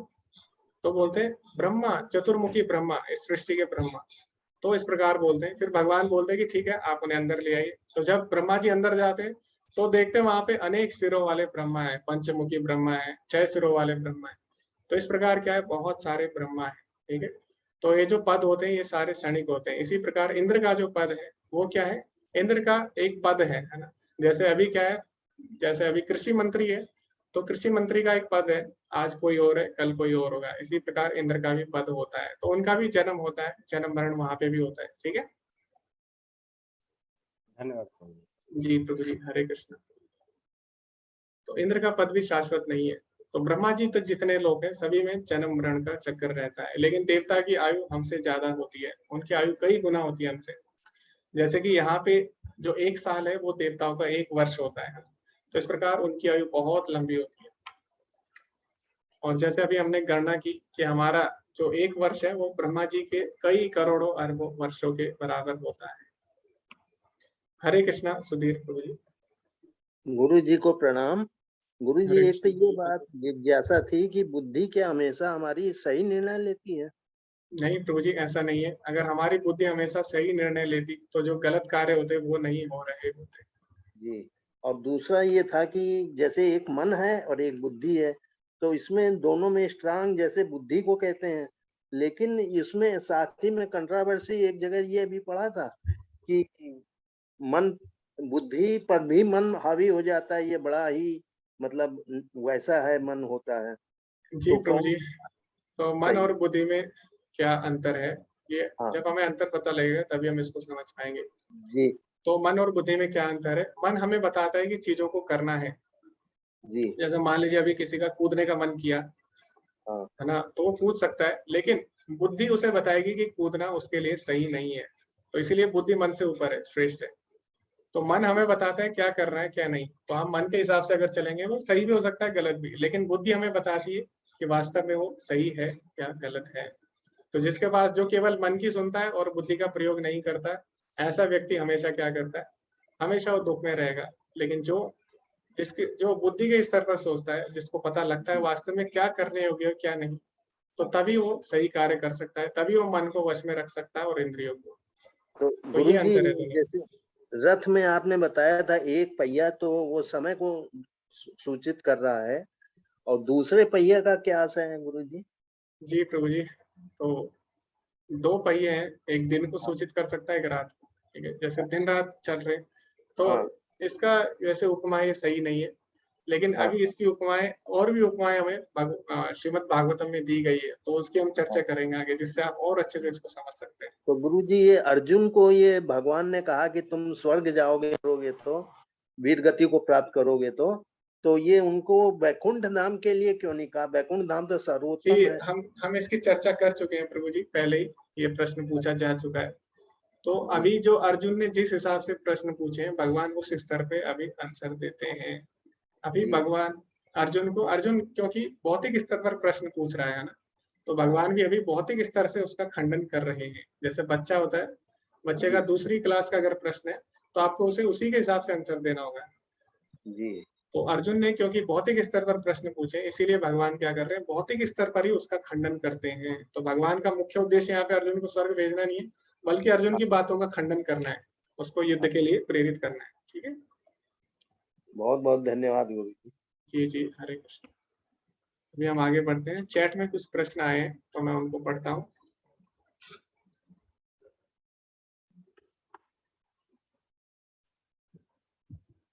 ओके, तो अभी प्रभु जी बोल रहे कर्म करना जरूरी है, बट जब तक हम कर्म करेंगे तब तक कोई ना कोई थॉट माइंड में रहेगा, तो फिर मोक्ष कैसे मिलेगा? क्योंकि थॉट्स लेस होना चाहिए मोक्ष के लिए। गुरु जी की तलाश कैसे करें, कृपया मदद करें। जी अभी प्रभु जी, आपने बिल्कुल सही बोला, क्योंकि अभी क्या कर सकते हैं, मन को शून्य नहीं कर सकते। तो मन का कार्य ही है कुछ ना कुछ सोचना, है ना? तो हमें क्या करना है, मन को सही जगह लगाना है, सही दिशा में लगाना होगा। जैसे हमारी इंद्रियां हैं, इनको हम बंद नहीं कर सकते, हम अपने आंख कान मुंह बंद करके नहीं रह सकते। तो हमें क्या करना है, इंद्रियों को सही जगह लगाना होगा। कल भी मैंने आपको बताया था, ऋषिकेन ऋषिकेश सेवनम। तो जब आप इंद्रियों को सही जगह लगाएंगे, आपका इनपुट सही होगा, तो उससे क्या होगा, उससे आपका आउटपुट भी सही होगा। जैसा इनपुट होगा वैसे आउटपुट होगा ना। तो अगर आप इंद्रियों को सही जगह लगाएंगे, तो क्या होगा, आपके मन में भी अच्छे विचार आएंगे। तो भगवान अर्जुन को क्या बोलते हैं, तस्मात् सर्वेषु कालेषु माम अनुस्मर युद्ध चा, यानी हर समय मुझे स्मरण करते हुए युद्ध करो। मय्यर्पित मनोबुद्धिर मामे वैश्य संशया, अपनी मन और बुद्धि मुझ में अर्पित करते हुए कर्म करो। तो अर्जुन भगवान के भक्त हैं, और भगवान के भक्त क्या करते हैं, हमेशा भगवान का चिंतन करते हैं। क्यों? क्योंकि हमेशा भगवान के लिए कार्य कर रहे हैं। ठीक है, तो जब आप भगवान के लिए कार्य करेंगे, जब आप जप करते हैं भगवान का, है ना, भगवान को प्रसाद चढ़ाते हैं, तो उससे क्या होता है, उससे भगवान के बारे में चिंतन आएगा फिर। ठीक है, और चिंतन करना बुरी बात नहीं है। तो आपने बोला कुछ कार्य करेंगे तो चिंतन आएगा, जी, लेकिन अगर आप भक्ति करेंगे तो भगवान का चिंतन आएगा, और भगवान का चिंतन आएगा तो वो आपके लिए अच्छा है ना, तो वो गलत नहीं है। ठीक है, तो चिंतन करना गलत बात नहीं है, लेकिन किसका चिंतन कर रहे हैं वो गलत या सही हो सकता है। तो इसीलिए हम क्या करें, हमें प्रयास करना चाहिए कि हम लोग भगवान का चिंतन करें। वो कैसे होगा, जब हम भगवान के लिए कार्य करेंगे। जैसे अर्जुन भगवान के लिए युद्ध कर रहा है, तो भगवान उसको बोलते हैं तस्मात् सर्वेषु कालेषु माम अनुस्मर युद्धच। पूनम माता जी बोलिए, मैंने 20 दिन पहले गीता सेट मैंगलोर से मंगाई थी, बट ओके जी माता जी, आप क्या करें, आप एडमिन है, उनको आप मैसेज करें, और फिर भी आपको कोई समस्या आती है तो आप एडमिन से बोलिए कि वो आपकी मेरे से बात कराए, मैं मंदिर से आपकी बात करा दूंगा माता जी। जी, अगर आपको कोई भी समस्या है तो आप एडमिन को मैसेज कर सकते हैं। अगर वो रिप्लाई नहीं करते तो फिर आप मुझे बता सकते हैं, मैं मंदिर से बात कर लूंगा। जी महेश प्रभु जी, तीसरे दिन की मैंने रिकॉर्डिंग डाल दी है, अभी मैं शेयर करना उसको भूल गया था, तो मैं उनको एडमिन को भेज दूंगा, आप देख सकते हैं। प्रीति माता जी बोल रही है कि जो कर्म कर चुके हैं और अब हम निश्चय करें कि अकर्म ही करेंगे होना चाहिए, तो क्या हमें पहले के कर्म इस संसार में बांध सकते हैं? नहीं माता जी। तो क्या होता है, जब भी हम इस धराधाम पे आते हैं, हम सही कर्म भी करते हैं, गलत कर्म भी।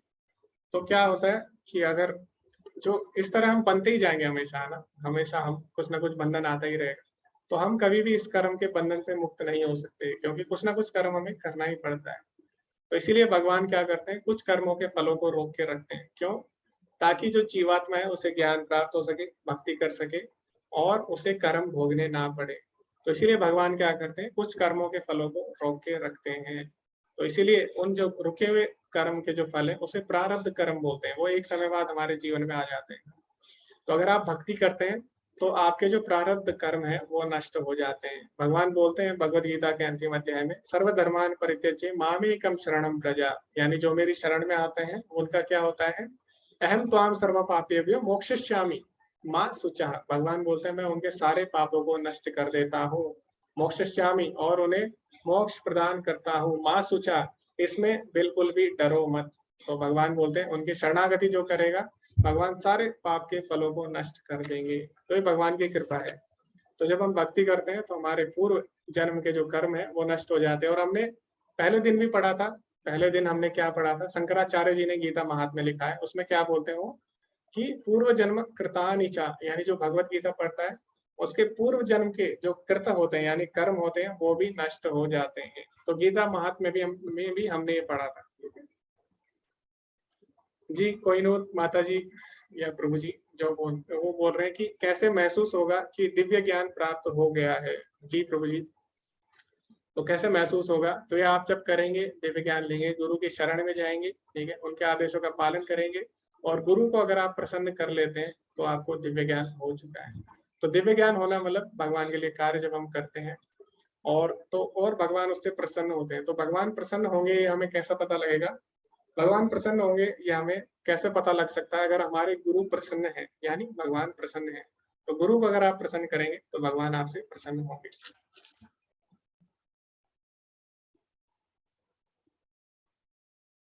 ओके, तो अभी हम चैट से ऊपर उठते हैं, अभी हम जो ऊपर जिन्होंने हैंड रेज किया उनसे प्रश्न पूछते हैं। हरे कृष्णा सुलता माता जी।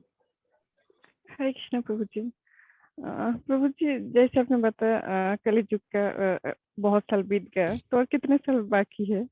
जी माता जी, मैंने आपको बताया था कलयुग 4,32,000 वर्ष का होता है, और उसमें अभी 5,000 वर्ष ही खत्म हुए। अच्छा, तो जैसे बता ना हर युग में भगवान जी आते हैं, तो कलयुग जी में आया है क्या? जी माता जी, कलयुग में भगवान कई बार आ चुके हैं, तो बस जैसे हमें पता नहीं है। चैतन्य देव ऐसे? जी, जैसे कि सबसे पहले भगवान आ चुके हैं बुद्ध, भगवान बुद्ध के रूप में भी आ चुके हैं, ठीक है, तो बुद्ध के रूप में आ चुके हैं, और अनेक बार भगवान आ चुके हैं कलयुग में। तो बुद्ध के रूप में आए, और बहुत सारे रूपों में भगवान अवतरित होते हैं, चैतन्य महाप्रभु के रूप में आए, लेकिन हमें इसके बारे में ज्ञान नहीं है। चैतन्य महाप्रभु के रूप में आए हैं, और इस तरह अनेक रूपों में भगवान आ चुके हैं और प्रकट हो चुके हैं, और आज भी भगवान प्रकट होते हैं, जैसे हर जगह प्रकट होते हैं भगवान कलयुग में। तो आते रहते हैं भगवान, और बुद्ध के रूप में भी आए, चैतन्य महाप्रभु के रूप में भी आए, और भी रूप में आते रहते और एक बात प्रभु जी, जैसे कभी कभी होता है ना, जब गीता सुनती हूँ या भक्त के बीच में रहती हूँ और मंदिर में जाती हूँ, तब तो लगता है चलो सब कुछ यही है, लेकिन कभी कभी तो मन भटकता है। जैसे गीता तो ये बोले है, तो कोई दूसरे ग्रंथ और कुछ बोले है, तो ये जो कंफ्यूज हो जाती हूँ, तो इसमें भी मैं कभी कभी ऐसे होता है ना, मन को ऐसे वश कर लेते हैं, नहीं गीता ही सब कुछ है, गीता ही सब कुछ है। तो ऐसे जी जोर जबरदस्ती करना सही है क्या? आई मीन इसमें जी मैं माता जी। हाँ तो जी माता जी, तो कहीं ना कहीं हमें श्रद्धा रखनी पड़ती है। तो जब आप ट्रेन बुक करते हैं, टिकट बुक करते हैं, तो हमें श्रद्धा होती है कि जो हम टिकट कर रहे हैं वो सही है, यानी वो ट्रेन है, वहाँ पे सीट भी है। कैसे हमें पता लगता है? क्योंकि हम प्रमाणिक जगह से कर रहे हैं, प्रमाणिक वेबसाइट से हम करते हैं ना। और जब आप पढ़ते हैं स्कूल में, तो आपको पता रहता है कि जो मेरा टीचर बोलेगा वो सही है। टीचर ने अगर बोला 2 और 2 4, तो हाँ 4 होते हैं। टीचर ने बोला ये ए है, ये बी है, तो वो सही है। क्यों? क्योंकि हमें पता है हमारा स्कूल प्रमाणिक है। इसी प्रकार जो भगवत गीता का ज्ञान है, उसमें हमारी श्रद्धा होनी चाहिए। हमें पता होना चाहिए जो भगवान की वाणी है। क्यों? क्योंकि हमारे जो आचार्य हैं वो बोल रहे हैं। तो कहीं ना कहीं हमें श्रद्धा रखनी होती है। तो इसीलिए आप भगवत गीता में श्रद्धा रखिए, अपने आचार्यों पे श्रद्धा रखिए, तभी हम भगवत गीता को समझ पाएंगे। ठीक है माता जी? ठीक है, धन्यवाद प्रभु जी। श्रद्धा हमें हर जगह रखनी होती है। बिना श्रद्धा के हम कुछ भी नहीं कर सकते जीवन में। जब आप नाई पे जाते हैं, कई लोग बाल कटाने के लिए नाई पे जाते हैं या शेविंग करने के लिए, तो नाई क्या करता है? गर्दन पे चाकू रखता है ना, छुरा रखता है गर्दन पे उस तरह। तो वहां पे भी हमारा विश्वास रहता है कि जो नाई है वो क्या करेगा, वो हमारी गर्दन नहीं काटेगा। तो वहां पे भी हम श्रद्धा रखते हैं। तो बिना श्रद्धा के कोई भी काम जीवन में नहीं हो सकता है। इसीलिए हमें अपने शास्त्रों में, अपने आचार्यों में श्रद्धा रखनी चाहिए, जो कि प्रमाणिक संप्रदाय में है। तो श्रद्धा हर जगह है। हरे कृष्णा राखी माता जी।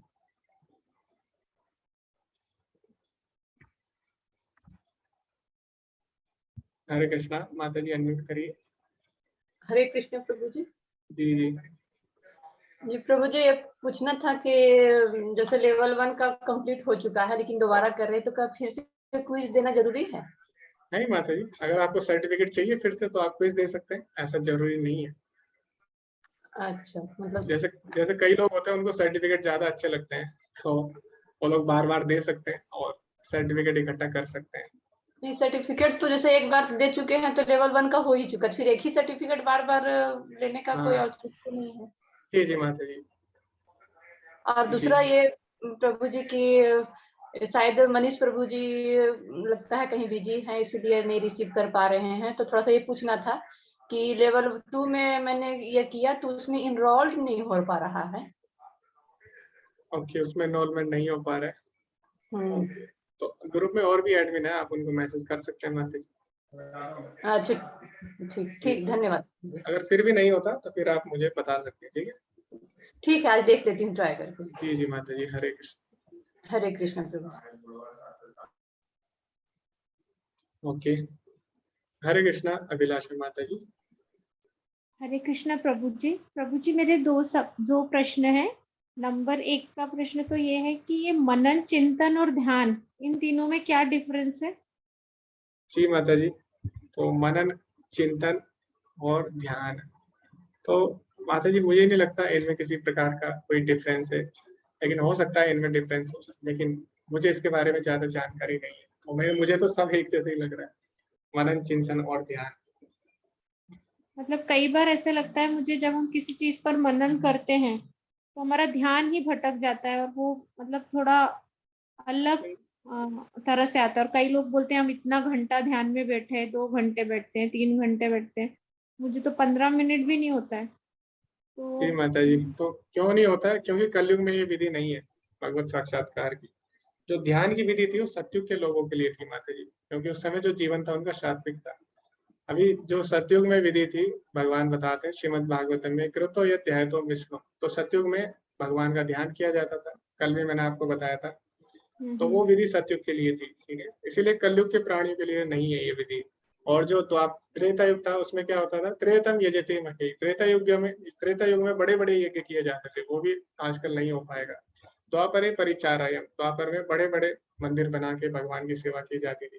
क्योंकि अभी द्वापर युग जस्ट खत्म हुआ है, तो इसीलिए उसका असर है। अभी भी हम लोग मंदिर बना के भगवान की विग्रह सेवा करते हैं, लेकिन आगे जाके वो भी बंद हो जाएगा। तो कलयुग में क्या विधि श्रेष्ठ बताई गई है? कलो तद हरि कीर्तनम, हरि नाम का जप करना, हरि नाम का संकीर्तन। तो आप उसको करिए, जो भगवान बोल रहे हैं हमें उनके अनुसार चलना चाहिए। भगवान कलयुग में ध्यान के लिए बोल रहे हैं, कौन सा, लेकिन हमें किस प्रकार ध्यान करना है, भगवान के नाम का जप करके। तो आप उसका प्रयास करिए माता जी, ठीक है।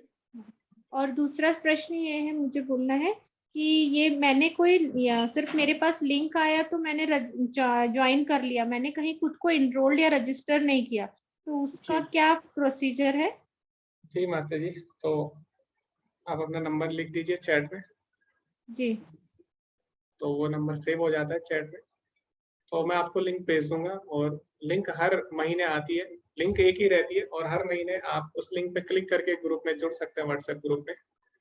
तो वहां मैं से व्हाट्सएप ग्रुप में हूँ गुरुजी, पर मैंने रजिस्ट्रेशन मेरा कुछ नहीं करवाया है कि। अच्छा, आपने इस क्विज के लिए रजिस्टर नहीं किया? वो लेवल 1 और लेवल 1 के जो एग्जाम्स है। नहीं, लेवल 1 यही होता है माता जी, जो हम कर रहे हैं अभी 18 डेज। अच्छा, मतलब कुछ अलग से रजिस्ट्रेशन नहीं है ना? नहीं नहीं। Okay okay. तो लेवल 2 के लिए आपको रजिस्टर करना होगा जब ये कोर्स खत्म हो जाएगा उसके बाद। अच्छा, मतलब अभी ये जो चल रहा है ये ऑलरेडी आई हैव रजिस्टर्ड ना? जी जी माता जी। Okay, thank you sir, thank जी यू माता जी, हरे कृष्ण। आगे हम बढ़ते हैं, चैट में अभी कुछ क्वेश्चन है उनको हम लेते हैं। पूनम माता जी बोल रही है कि जब उन्होंने क्या किया, प्रभुपाद जी, मुझे प्रभुपाद जी ने गीता का ज्ञान प्रदान किया जब उन्होंने नमस्कार किया वृंदावन में और भक्ति का ज्ञान प्रदान करने के लिए कहा, तो कृष्ण को प्रभुपाद जी की तरह उनके ज्ञान और पद चरणों में चलना चाहती हूँ। ओके जी माता जी, बहुत ही अच्छा लगा आपकी श्रद्धा को सुन के।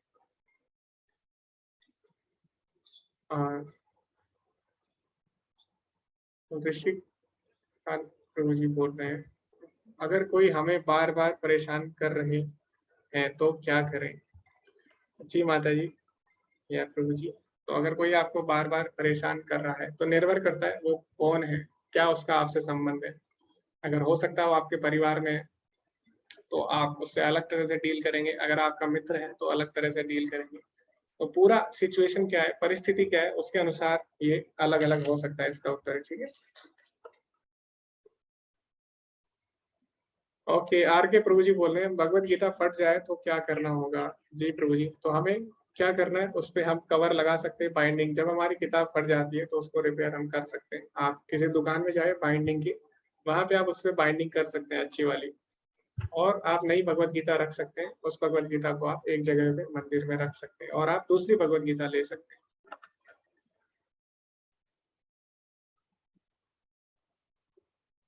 जी अभिलाषा माता जी, आपका नंबर आ चुका है, सेव हो जाएगा इस चैट में। जी प्रीति माता जी, इसका सर्टिफिकेट मिलेगा। तो मैंने पहले दिन बताया था आपको किस प्रकार आप सर्टिफिकेट प्राप्त कर सकते हैं। तो आप क्या करिए, इस्कॉन बेंगलुरु जो यूट्यूब चैनल है उस पर जाइए, 6 AM वाले आप चैनल पे जाइए, और वहाँ पे सारे लेक्चर हैं। और डे 0 में मैंने बताया है किस प्रकार आपको सर्टिफिकेट मिलेगा। उसके लिए आपको iskonmangaluru.com पे जाना है, वहाँ पे क्विज पे क्लिक करना है, वहाँ पे अपनी ID पासवर्ड डालना है, और वहां से आप क्विज कर सकते हैं। और जैसे ही आप 18 डेज क्विज कर लेंगे, वहां पे एक ऑप्शन आएगा डाउनलोड सर्टिफिकेट, वहां से आप सर्टिफिकेट डाउनलोड कर सकते हैं।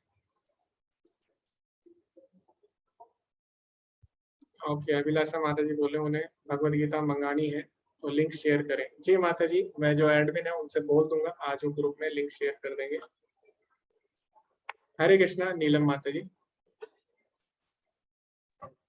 हरे कृष्णा प्रभु जी। जी माता जी, हरे कृष्ण। प्रभु जी, हमने कल पढ़ा था कि कृत्रिम रूप से इंद्रियों को कंट्रोल में किया जाता है, जो योग के लिए बाहर जाते हैं, अष्टांग योग के लिए जाते हैं, और हम जो है घर पे हैं, हम भी थोड़ा सा प्रेशराइज करते हैं कि सुबह हमें उठना है, क्लास के लिए उठना है, क्लास के लिए या जो हमारे भौतिक कार्य हैं, बच्चों को स्कूल भेजना है या और बहुत सारे काम है। तो ये मतलब इसमें क्या डिफरेंस है? क्योंकि हम कृत्रिम रूप से ही कोशिश कर रहे हैं अपने आंखों को यहाँ लगाने की, अपने मन को यहाँ लगाने की। और अभी मनन और चिंतन वाली बात भी आई थी, ध्यान वाली। तो जब हम ध्यान, तो ठीक है आपने बोला ध्यान इस कलयुग के लिए नहीं है, इस समय हमें जप ही करना है, लेकिन जप करने के लिए भी हमें ध्यान की जरूरत होती है, क्योंकि जब हम जप करते हैं तो हमारा ध्यान यहाँ वहाँ भटकता है। ध्यान की जब हम बात कर रहे हैं तो वहां पे हमारा ध्यान से मतलब था अष्टांग योग से। तो जो माता जी ध्यान बोल रही थी उनका मतलब था अष्टांग योग की जो विधि है, ध्यान योग की जो विधि है, तो उनका मतलब उससे था माता जी। जी वो मैं समझ रही हूँ, बट वही हमें ध्यान मन को भी लगाने की, कंट्रोल करने की जरूरत होती है जब हम जप करते हैं, क्योंकि वो तो यहाँ वहाँ भागता ही है, उसका काम ही है भागना यहाँ वहाँ। तो ये जो है हम ये भी कृत्रिम रूप से कोशिश करते हैं कि वहां पे लगे, हमको इधर उधर ध्यान को नहीं लेके जाना है। तो इसमें और उसमें क्या डिफरेंस है? जी माता जी, तो दोनों में क्या अंतर है? वो लोग जो सब चीज छोड़कर चले जाते हैं और कृत्रिम तरीके से अपने इंद्रियों को वश में करते हैं, और दूसरा जो लोग भगवान से जुड़ना चाहते हैं, माता जी बोल रही है, वो भी कृत्रिम तरीके से कर रहे हैं। पर जी माता जी, दोनों में अंतर है, और दोनों में अंतर इसलिए है क्योंकि जो लोग सब चीज त्याग देते हैं, जो लोग सारे इंद्रियों को वश में करना चाहते हैं, तो लोग क्या करते हैं? इंद्रियों को शून्य रखना चाहते हैं, यानी वो कोई भी कर्म नहीं करते। तो ना वो अच्छा खाना खाएंगे, और ना वो अच्छे कपड़े पहनेंगे, ना वो अच्छी जो सुविधाएं उनका आनंद लेंगे। तो वो क्या सोचेंगे? अगर वो इनका आनंद लेंगे तो माया में फंस सकते हैं। लेकिन भगवान के भक्त क्या कर रहे हैं? उनका पतन होने के कम चांस है ना? पतन किसी भी अवस्था में हो सकता है, किसी का भी हो सकता है, लेकिन जो लोग सब चीज त्याग देते हैं, उनके पतन होने के ज्यादा चांस रहते हैं, क्योंकि इंद्रियों का स्वभाव ही है कुछ ना कुछ करना, है ना? आनंदमय अभ्यासात, आत्मा कभी भी शांत नहीं रह सकती। अभी भगवान के जो भक्त है उसमें क्या अलग है? उसमें ये है कि उन्होंने कुछ चीजें त्यागी नहीं है, यानी पहले भी वो कार्य कर रहे थे, अभी भी कर रहे हैं। तो जैसे आप बोल रहे हो, आप उठ रहे हो सुबह, ठीक है, लेकिन कार्य तो हम सभी कर रहे हैं। अभी खाना आप खा रहे हो, उन्होंने क्या किया? खाना भी त्याग दिया ना, वो सीमित चीजें ही खाते हैं, और धीरे धीरे क्या करते हो? फलाहार पे आएंगे, उसके बाद धीरे धीरे वो फल भी त्याग देंगे, फिर पत्ते खाते हैं, उसके बाद धीरे धीरे वो क्या करते हैं? पत्ता भी त्याग देते हैं, ठीक है, फिर वो केवल स्वास्थ्य पर ही जीवित है। इस प्रकार वो सारी चीजें त्याग देते हैं। लेकिन अभी हम ये सब नहीं कर सकते, तो हम क्या कर रहे हैं? हम इंद्रियों को लगा रहे हैं, उनसे कार्य कर रहे हैं, लेकिन हम भगवान की सेवा के लिए कर रहे हैं, भगवान को प्रसाद चढ़ा रहे हैं, उसको हम फिर खा रहे हैं। तो उन्होंने खाना बंद कर दिया, हम खा रहे हैं। वो क्या कर रहे हैं? उन्होंने चलना बंद कर दिया, हम लोग चल रहे हैं। प्रचार के लिए चलना पड़ता है। प्रभुपाद जी ने क्या किया? प्रभुपाद जी एक जगह पर नहीं रुके, वो हमेशा प्रचार करते रहे। तो वो लोग क्या करते हैं? एक जगह पे बैठ जाते हैं ना। तो दोनों में अंतर है। और वो लोग गाते नहीं है, भक्त लोग गाते हैं, लेकिन किसके लिए? भगवान के लिए। और वो लोग नाचते नहीं है, भक्त लोग नाचते हैं, लेकिन किसके लिए? भगवान के लिए। जैसे अर्जुन है, अर्जुन युद्ध कर रहा है, किसके लिए कर रहा है? भगवान के लिए। तो दोनों में बहुत अंतर है। एक ने क्या किया? इंद्रियों को कृत्रिम तरीके से वश में, ठीक है, दोनों प्रयास कर रहे हैं आरंभ में, लेकिन एक में पतन के चांस ज्यादा है। क्यों? क्योंकि उसने कृत्रिम इंद्रियों को केवल वश में नहीं करना चाहा, बल्कि उसने इंद्रियों को शून्य करना चाहा, यानी उसने इंद्रियों के कार्यकलाप रोकने का प्रयास किया।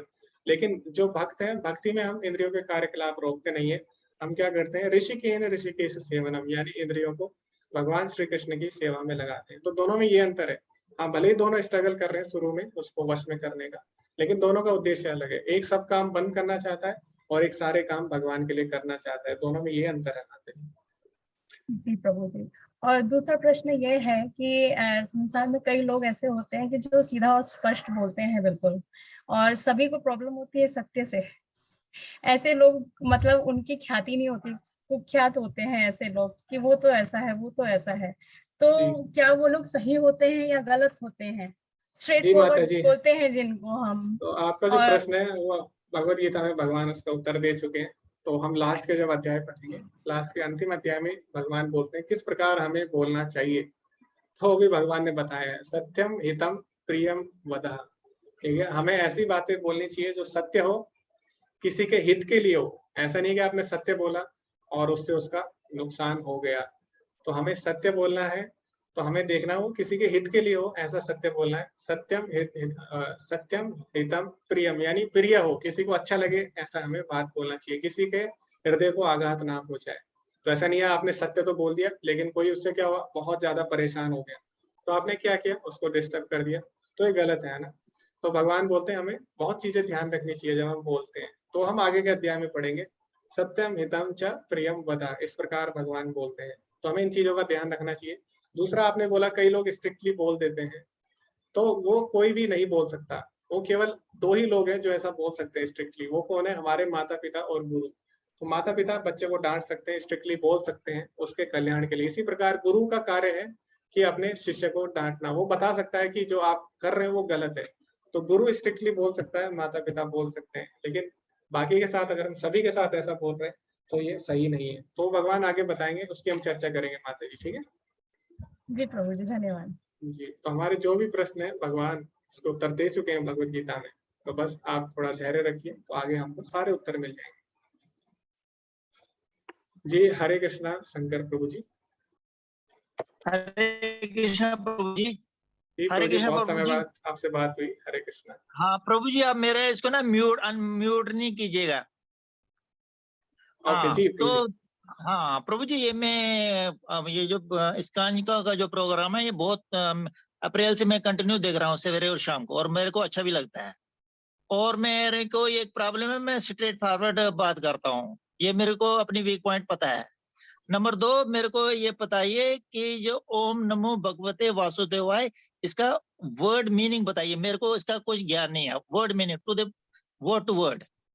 जी प्रभु जी, तो जो ओम है ओम वो, नमो भगवते वासुदेवाय। जी प्रभु जी, तो ओम कौन है? ओम भगवान का ही स्वरूप है, भगवान बोलते हैं भगवत गीता में, ठीक है। प्रणवः सर्ववेदेषु, यानी सभी वेदों में जो ओमकार है वो मैं ही हूँ।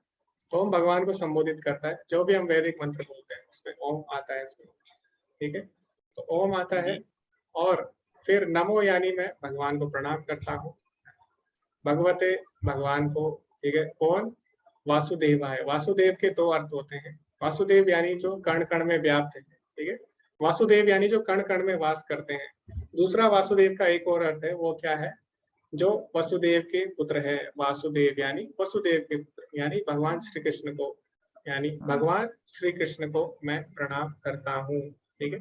तो ये इस मंत्र का मतलब है प्रभु जी। हाँ तो प्रभु जी, आपको हाँ अगर मैंने वर्ड टू वर्ड पढ़ना है तो प्रभुपाद जी ने जो तात्पर्य लिखे उसमें वर्ड टू वर्ड ट्रांसलेशन दिए। अगर आपको लिंक चाहिए श्रीमद् भागवतम का तो वो भी मैं आपको भेज दूंगा प्रभु जी। हाँ प्रभु जी, मेरे को भेज दीजिए। लेकिन हाँ, मैंने शाम को भी ये क्वेश्चन किया था प्रभु जी को, लेकिन उन्होंने मेरे को थोड़ा डिफरेंस, दूसरा मीनिंग बताया। फिर जी वो जी मेरे को उनसे थोड़ा ये हो गया, फिर बोला आपको पद में, फिर बंद कर दिया वो। जी जी प्रभु जी। तो हाँ, आपका मेरे को टू द पॉइंट लगा। जी, तो आपने हरे किन? कृष्ण, हरे। जी प्रभु जी, हरे हाँ हाँ कृष्ण। जी प्रभु जी, कोई बात नहीं। तो एक श्लोक के कई अर्थ हो सकते हैं संस्कृत में, ठीक है। एक श्लोक के लगभग 28 अर्थ हो सकते हैं, तो इसीलिए, और उसमें से ऐसे नहीं है केवल एक ही अर्थ सही होगा, उसमें से कभी कभी 2 अर्थ या 3 अर्थ सही हो सकते हैं। तो हमें देखना होगा ओवरऑल किस कॉन्टेक्स्ट में वो बोला जा रहा है, ठीक है, उस हिसाब से उसका अर्थ होता है। तो उसके लिए हमें पूरी तरीके से उसको समझना होगा। तो ऐसा नहीं है जो प्रभु जी ने बोला वो गलत होगा, ऐसा भी नहीं है, ठीक है। तो एक श्लोक को हम कई तरह से बोल सकते हैं, जैसे अभी मैंने आपको बताया था, ये यथा माम प्रपद्यन्ते। तो जो भगवान को जिस रूप में चाहता है, भगवान उसी रूप में उसके साथ उसी भाव का आदान प्रदान करते हैं। उसका एक और अर्थ भी है, ये यथा माम प्रपद्यन्ते, यानी जो भगवान को जितना गंभीरता से चाहेगा, भगवान भी उतनी ही गंभीरता से उसके साथ आदान प्रदान करते हैं। तो दोनों ही सही है कि हम भक्ति को जितना सीरियसली लेंगे, भगवान भी हमें उतना सीरियसली लेंगे। दूसरा, हम भगवान को जिस रस में चाहेंगे, भगवान उसी रस में आदान प्रदान करेंगे। तो यहाँ पे दोनों ही मीनिंग सही है। तो एक श्लोक को कई तरीके से समझाया जा सकता है, लेकिन उसका जो मीनिंग है, वो कॉन्टेक्स्ट जो अध्याय का चल रहा है उसके साथ वो सही बैठ रहा है कि नहीं, उस परिप्रेक्ष्य में वो बोला जा रहा है कि नहीं, वो हमें देखना होता है। और दोनों ही सही हो सकते हैं प्रभु जी एक साथ। ओके जी, संतोष प्रभु जी, आपका नंबर सेव हो चुका है, तो मैं इस पे लिंक भेज दूंगा। ओके, कपिलादित्य प्रभु जी बोले क्विज के लिए रजिस्ट्रेशन नहीं हो रहा, तो प्रभु जी आप क्या करिए, जहाँ पे दिक्कत आ रही है आप वहाँ पे स्क्रीनशॉट ले लीजिए, और स्क्रीनशॉट लेके आप एडमिन को भेज दीजिए। ओके, तो अभी क्योंकि समय बहुत ज्यादा हो चुका है आज, तो सभी का बहुत बहुत धन्यवाद अंत तक बने रहने के लिए। आप लोग थोड़ा जल्दी आ सकते हैं, हम एक माला हरे कृष्ण महामंत्र का जब भी करते हैं कक्षा से पहले, तो आप थोड़ा 10 मिनट पहले भी ज्वाइन कर सकते हैं। वैसे 15 मिनट पहले करना चाहिए आपको, क्योंकि उसमें हम कीर्तन भी करते हैं, लेकिन आप 10 मिनट पहले भी कर सकते हैं, 5 मिनट आप और सो सकते हैं, ठीक है। तो धन्यवाद आप सभी का, आज का सत्र हम यहीं पे समाप्त करते हैं। वांछा कल्पतरुभ्यश्च कृपा सिंधुभ्यैव च पतितानां पावनेभ्यो वैष्णवेभ्यो नमो नमः। अनंत कोटि वैष्णव वृंद की जय, श्रील प्रभुपाद की जय। हरे कृष्णा। सभी का धन्यवाद।